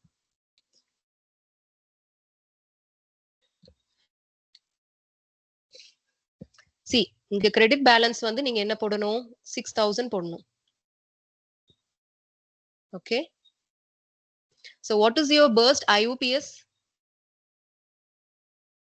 மேக்ஸிமம் நமக்கு எவ்வளவு கொடுத்திருக்காங்க GP2 3000. 3000 மைனஸ் பேஸ்லைன் IOPS என்ன நமக்கு இப்பதான் கால்குலேட் பண்ணோம் 300 ரைட். எவ்வளவு வருது சொல்லுங்க. நீங்க சொல்ற வேல்யூஸ் வச்சு தான் நான் எழுத போறேங்க. Because I have some other examples in my reference.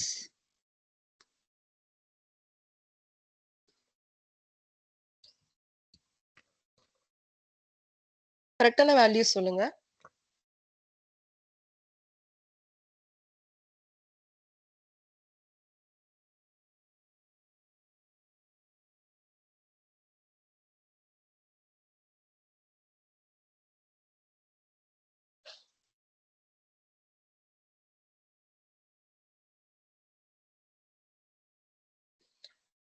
Did you calculate?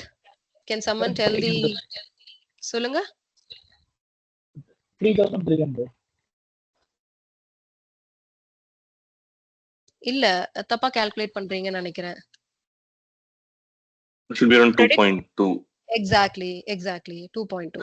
So So the 2.2 minutes. Correct 2.2 தான் correct.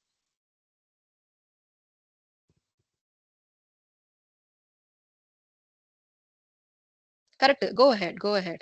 Yeah, I was just about to ask the unit minutes, hours, and I think Minutes. editing. Yeah, So minutes. Yeah. So you're gonna proceed with the second one. See here, IO credits is high. Here you had your IO credit as 6000. Here your IO credit is 50,000. So calculate it for the same.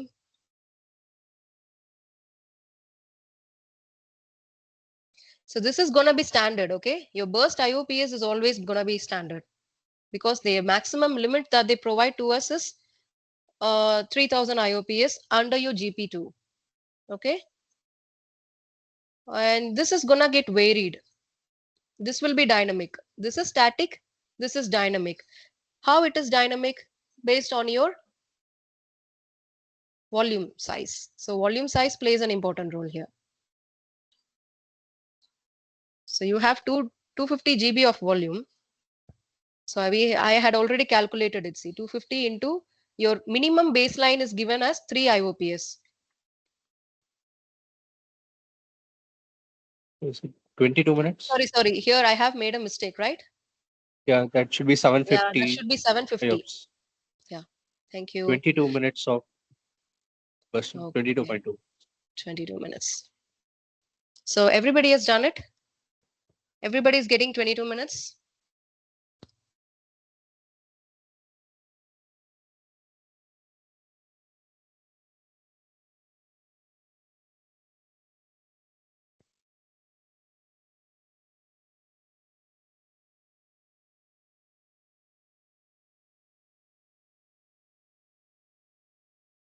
Yes, ma'am. Yeah. Got it? Any issues? Any issues you are facing?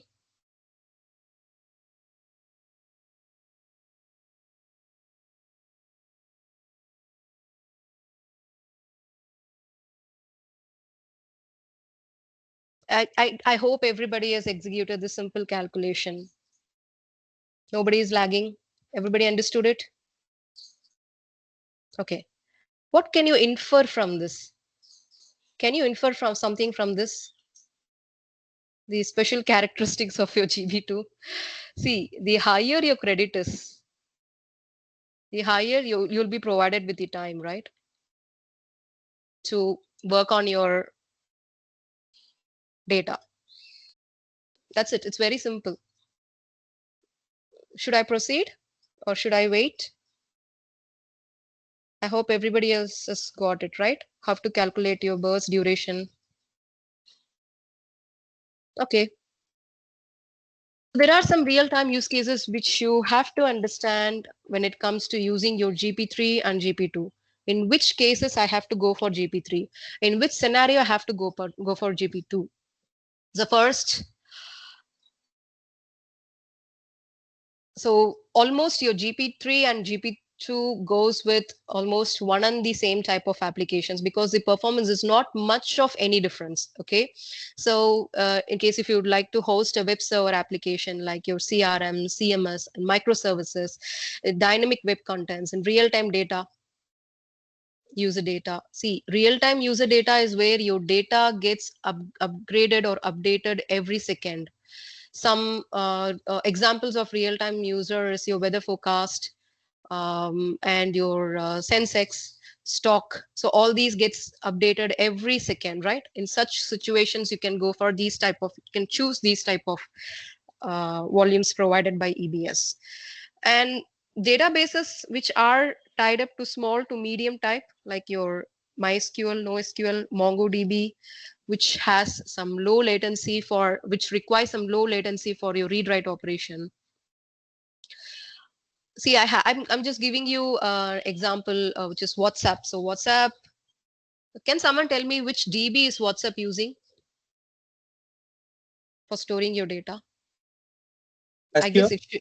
it should SQLite. So it is using SQLite. So it has to see. I'm texting a person. I'm just putting a message in group. There's not going to be any delay, right? So this is actually not happening in my mobile. It's actually happening in the server, right? So there's a server which is WhatsApp actually monitoring and managing, and it's all happening without any delay, right? So those type of use cases you can go for such type of volumes. And development and test environments, big data analytics, ML training, and media processing. ML training is again machine learning, which is again gaining so much attention in these days in modern era where it is collaborated with AI, artificial intelligence, in training the data sets. See, டேட்டாக்கு பஞ்சமே இல்ல. Data வந்து ஏகப்பட்டது கிடக்குது சுத்தி. So இந்த டேட்டாவை எவ்வளவு வெல்லா train பண்ணி யூசர்ஸை சர்வ் பண்ணலாம் அப்படின்ற மாதிரி வந்து நிறைய அப்ளிகேஷன்ஸ் வந்து இருக்கு. ஸோ அதை வந்து அமேசானை வந்து பேக் போனா வச்சு இந்த சர்வீஸை பேக் போனா வச்சு ரன் பண்ணா இட் வில் பி பெனிஃபிஷியல். அதுக்கு நீங்க இந்த வால்யூமை சூஸ் பண்ணலாம் அப்படின்னு சொல்லி அவங்க சொல்றாங்க. ML training one is further divided into supervised learning, unsupervised learning, semi-supervised learning. See, Google போறேன் நானு. I'm going to Google. I'm about to search some product in Google. நான் வேற ஏதாவது வெப் பேஜுக்கு போனாலும் அந்த ப்ராடக்ட் வந்து எனக்கு விசிபிள் ஆகும். பார்த்திருக்கீங்களா? டிஜிட்டல் மார்க்கெட்டிங்னு சொல்லுவாங்க. பார்த்திருக்கீங்களா? If I'm searching for a product to whichever page, not just me, but anyone in my family member, my husband, my only my son hasn't used any devices till now. Everybody else in my family members will be notified with whatever I had searched for. Have you seen that? So இதெல்லாமே எப்படி நடக்குதுன்னு நினைக்கிறீங்க நீங்க?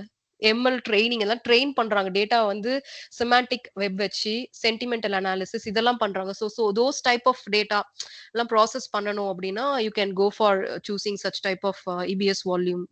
Okay, so this is directly linked to the performance and usage. So where you have to understand that booting your volumes in EC2 and it boosts faster compared to your HTTP based volumes. Okay, simple நீங்க ஒரு run பண்ணனும் ஒரு application அப்படினா நீங்க you can go for this volume type which is your GP3 and GP2, which is a standard one. And even in this, you have again a difference which is happening, which is GPT-3 is better than your GP2. So where you have 20% of cost saving is when you go for your GP3. So independent scaling, which means it doesn't require any criteria for your volume size.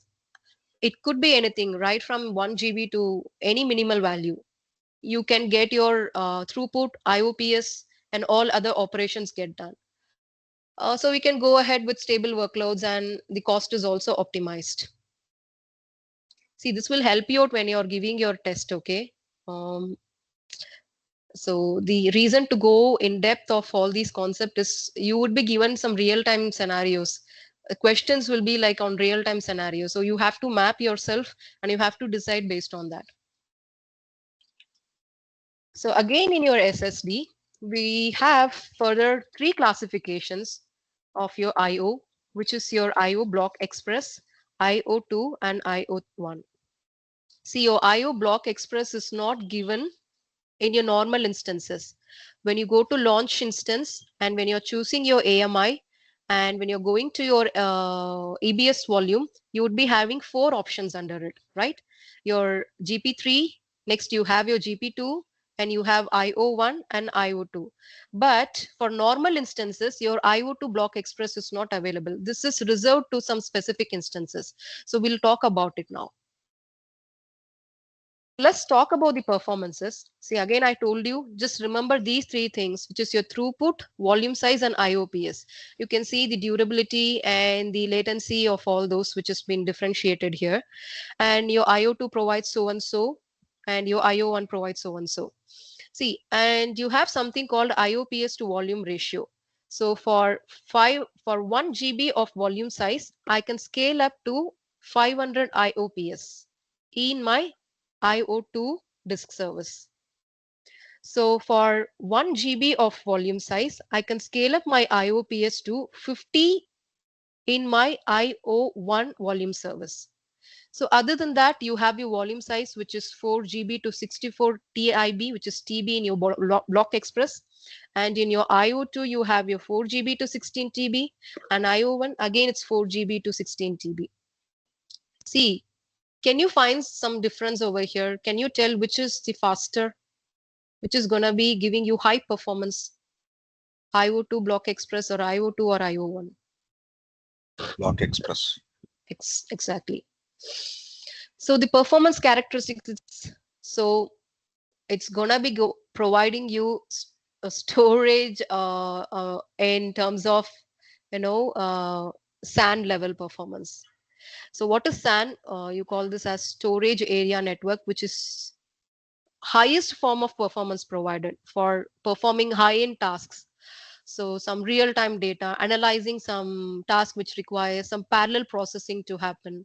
So those type of applications you can go for IO2 block express. It is the powerful block express among all the other options provided by AWS. And again, your pricing is also directly proportional to it, which means the more they provide, the more you will be charged. So you have to be very witty in choosing the pricing options. So here you don't have to literally go for high end performance. It doesn't provide that much of your block express. So you can just choose a workload which is gonna be giving you some critical machine your critical workloads and which requires extreme performance. But in terms of durability, both IO2 as well as block express IO2 is all gonna be giving you the same performance. So in IO1, it also offers similar to your IO2 and your block express, but the durability is not predictable here. It's lower compared to your IO2 and IO1, block express and IO2. So your IOPS is again here constrained to your volume size. So it depends on your volume size, tied up to your volume. So you have various use cases here. So I have just mentioned it here. See, you have SAP HANA, which is the latest database, enterprise database, which is used by many organizations. So they can choose Block Express, and they will go ahead with these type of options when they are working on their database, which is related to high-end performance. And some ERP systems and data analytics and warehouse, big data analytics and warehousing, where you have extraction, transformation, and loading processes running on huge scale, right? And here you have use cases which you can scale from medium to large scale databases like your MongoDB, Cassandra. Okay, so Cassandra is here. Can you tell me which popular service or the platform, user platform uses Cassandra as their database to store their data? So we have Instagram, we have WhatsApp, we have Facebook, and we have other services, right? So among these three, there is a specific service which uses Cassandra. Can you tell me which of these are? Ma'am, sorry, Facebook Messenger. Yeah, exactly. They use Cassandra. So when your business applications are of some critical output, which requires some critical execution from moderate to high speed requirement, then you can go ahead with IO2. So this also provides consistent performance and high durability, but you don't have to literally jump into very high performance. So in such cases, you can go ahead with IO2, but it also gives you some good durable uh, feature. So in your IO1, you can again go ahead with the legacy systems. What are legacy systems? There are obsolete systems. See, some enterprises and organizations will not upgrade to any of these advanced features or any of the advanced blocks here. Why? Why they wouldn't do? Why they wouldn't upgrade themselves? Because they would be intrinsically tied up to their architecture. They have their own architecture, their physical architecture is all running fine, and they are able to get their output all with just what they have. They don't want to upgrade themselves. In such cases, they can opt for IO1, like online transaction processing, MySQL, PostgreSQL, and Oracle.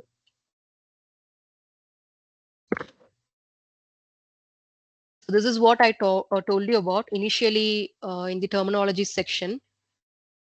So in your Amazon EC2, you have something called R5B instance under your instance type. That uses your IO2 Block Express, not any other normal instances. See, other normal instance types that you're choosing, which would be under which is your T2 micro and T2 nano, right? Do you remember it when you're choosing your configuration of your instance?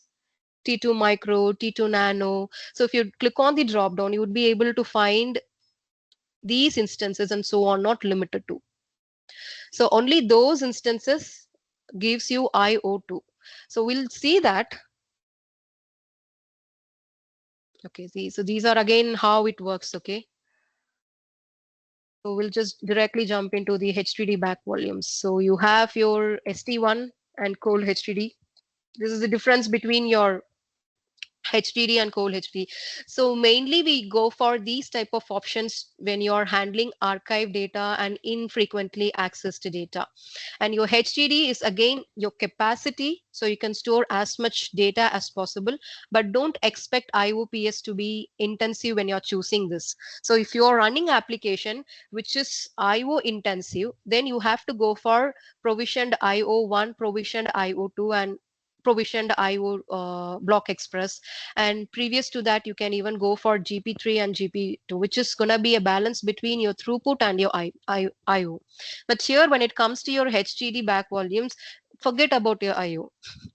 This is totally untied to your IO. This is for storage purpose. So but you can store as much in the storage as possible.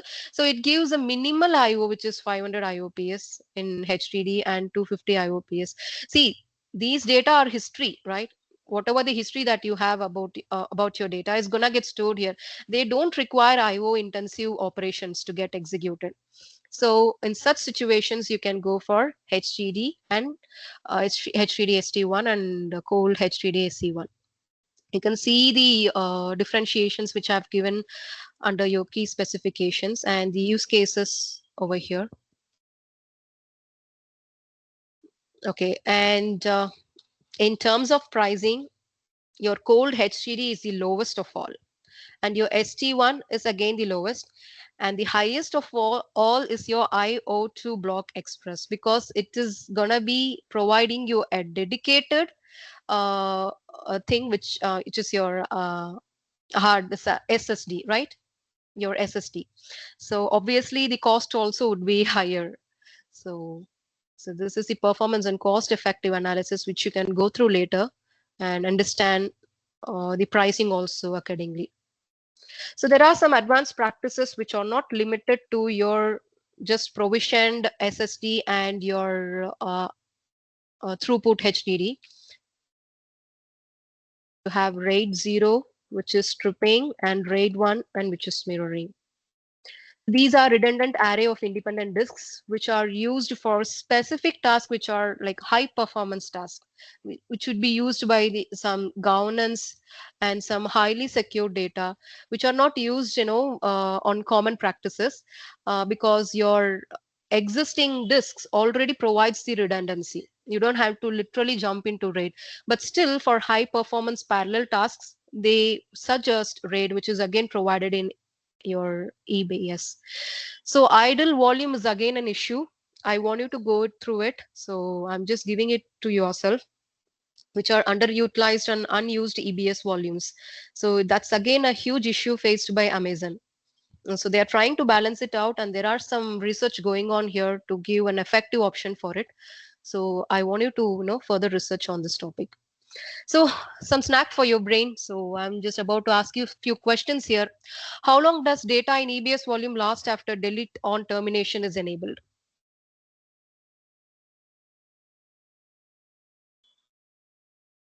Yes, answers for this.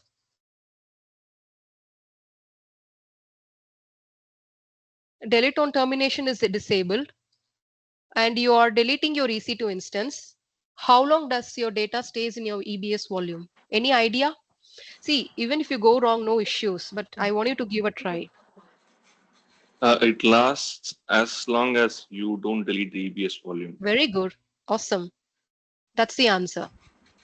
As long as you don't incur any changes to your storage, it stays forever, indefinitely. How to restore deleted instances from EBS volume?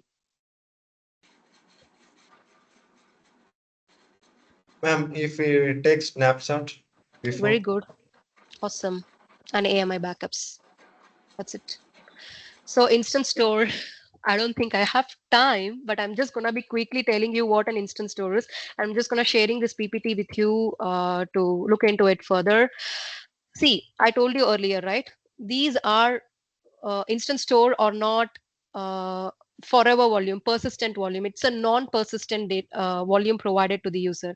Whatever the data that you store in your instant store, or whatever the AMI that you are launching with your instant store is gonna get deleted, even if there are some unpredictable incidents happening, or there's some detachment happening, or some hardware failure, or something related to your data. It gets corrupt, it gets lost, not corrupted, it gets lost. Okay, so we use these type of storage services for buffers, caches, and your scratch data.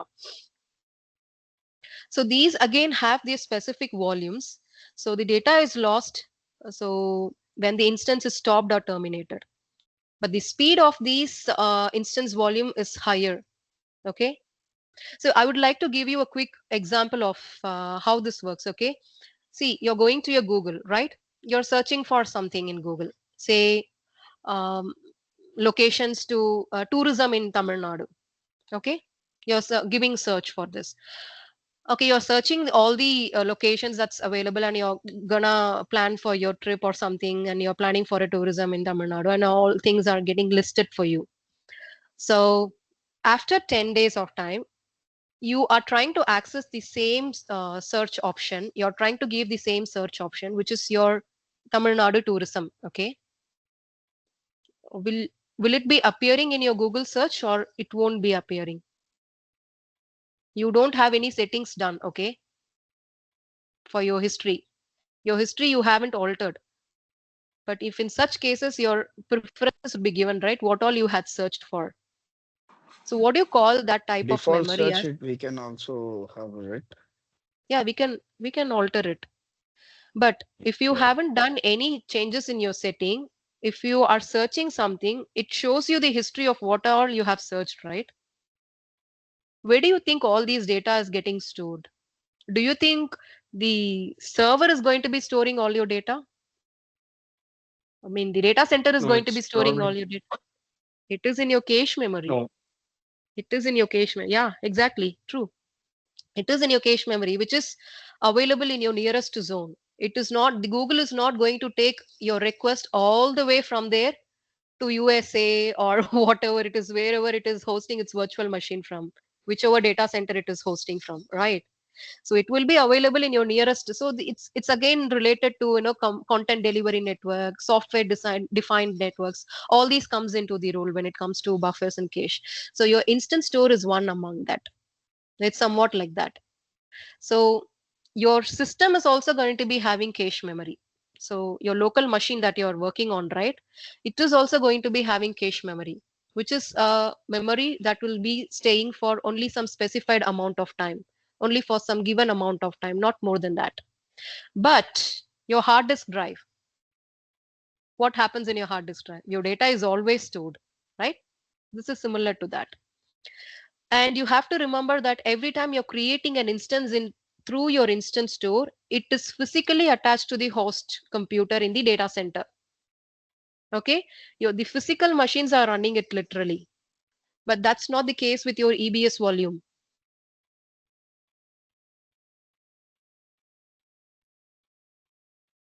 Okay, so these are some important things you have to remember.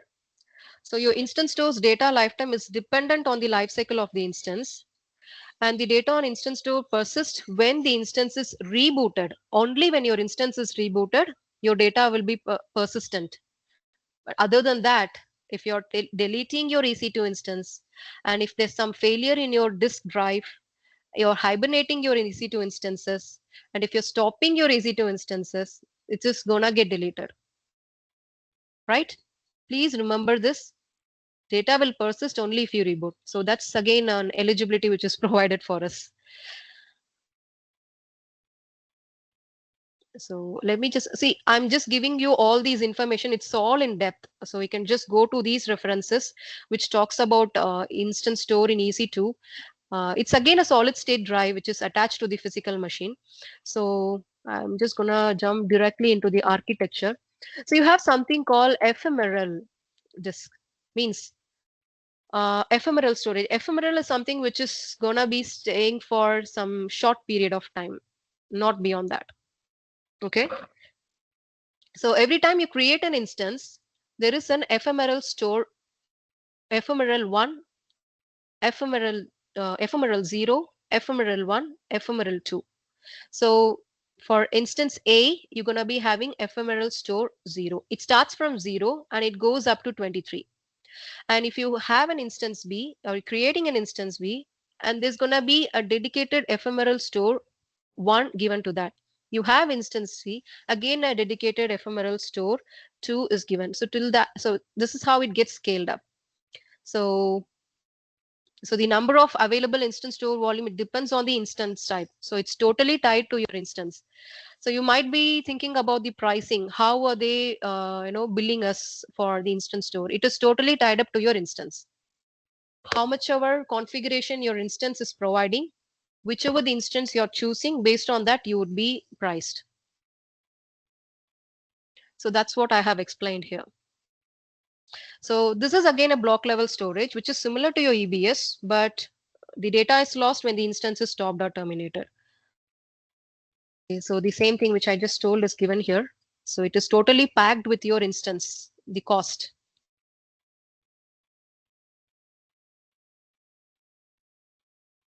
So that 0 to 23, does it mean that depending on the instance type, the maximum possible instance stores that can be attached is 24? Yeah, Is it? exactly. Yeah. Okay, because I got a bit confused since instance B was tagged to 1 and so on and so forth. No. A to 0 and B to 1. No. That's This is one more architecture, but there's another architecture which I referred, which tells that ephemeral 0 to ephemeral 23. This is basically a host disk which is Okay. given to you. Okay. which Okay. is the raw disk. It's a raw disk given to you. Okay. Okay. So when they are giving you a raw disk, you're supposed to do few steps before you're using the disk, right? Right. So what is that? We had already been doing it when we initiated the EBS volume in Linux and in Windows, right? The same thing has to be done over here. So we're going to be seeing that in the next slide. Just understand how this happens. So mapping your instance and your ephemeral. So this is your instance and this is your ephemeral is done with something called block device mapping. There would be entries which is going to be having which instance has to be directed to which ephemeral store. Okay. And this can be attached only when your instance is launched.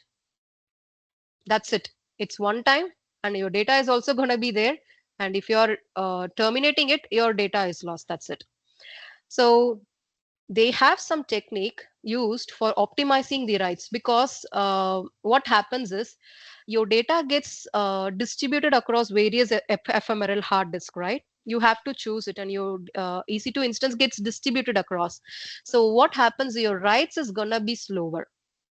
You cannot start as easy as how you used to start in your EBS root volume. Your EBS root volume is faster, okay, and also it provides various flavors for choosing your option of your hard disk drive.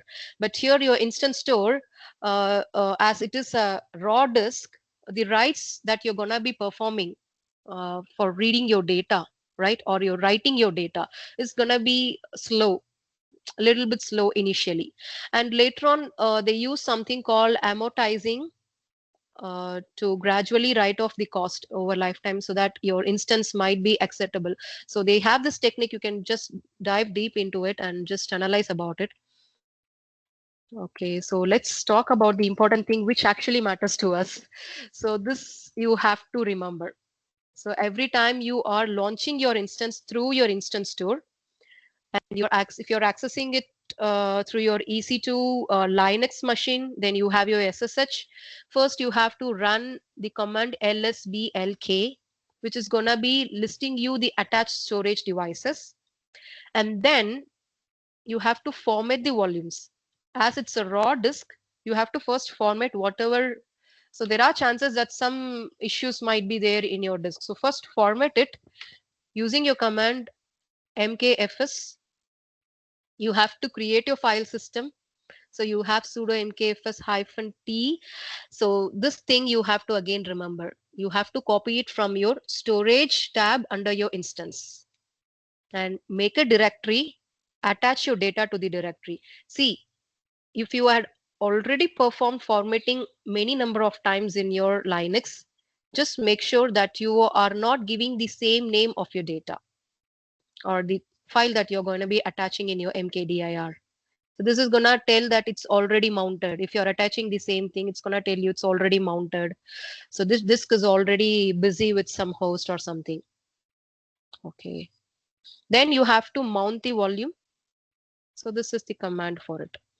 So if it is in Windows, it's very simple. Just run disk management.msc. Just go make the instance store online, initialize the instance store, then just add new volume, new simple volume. That's it. So that's about today's session. Any doubts here?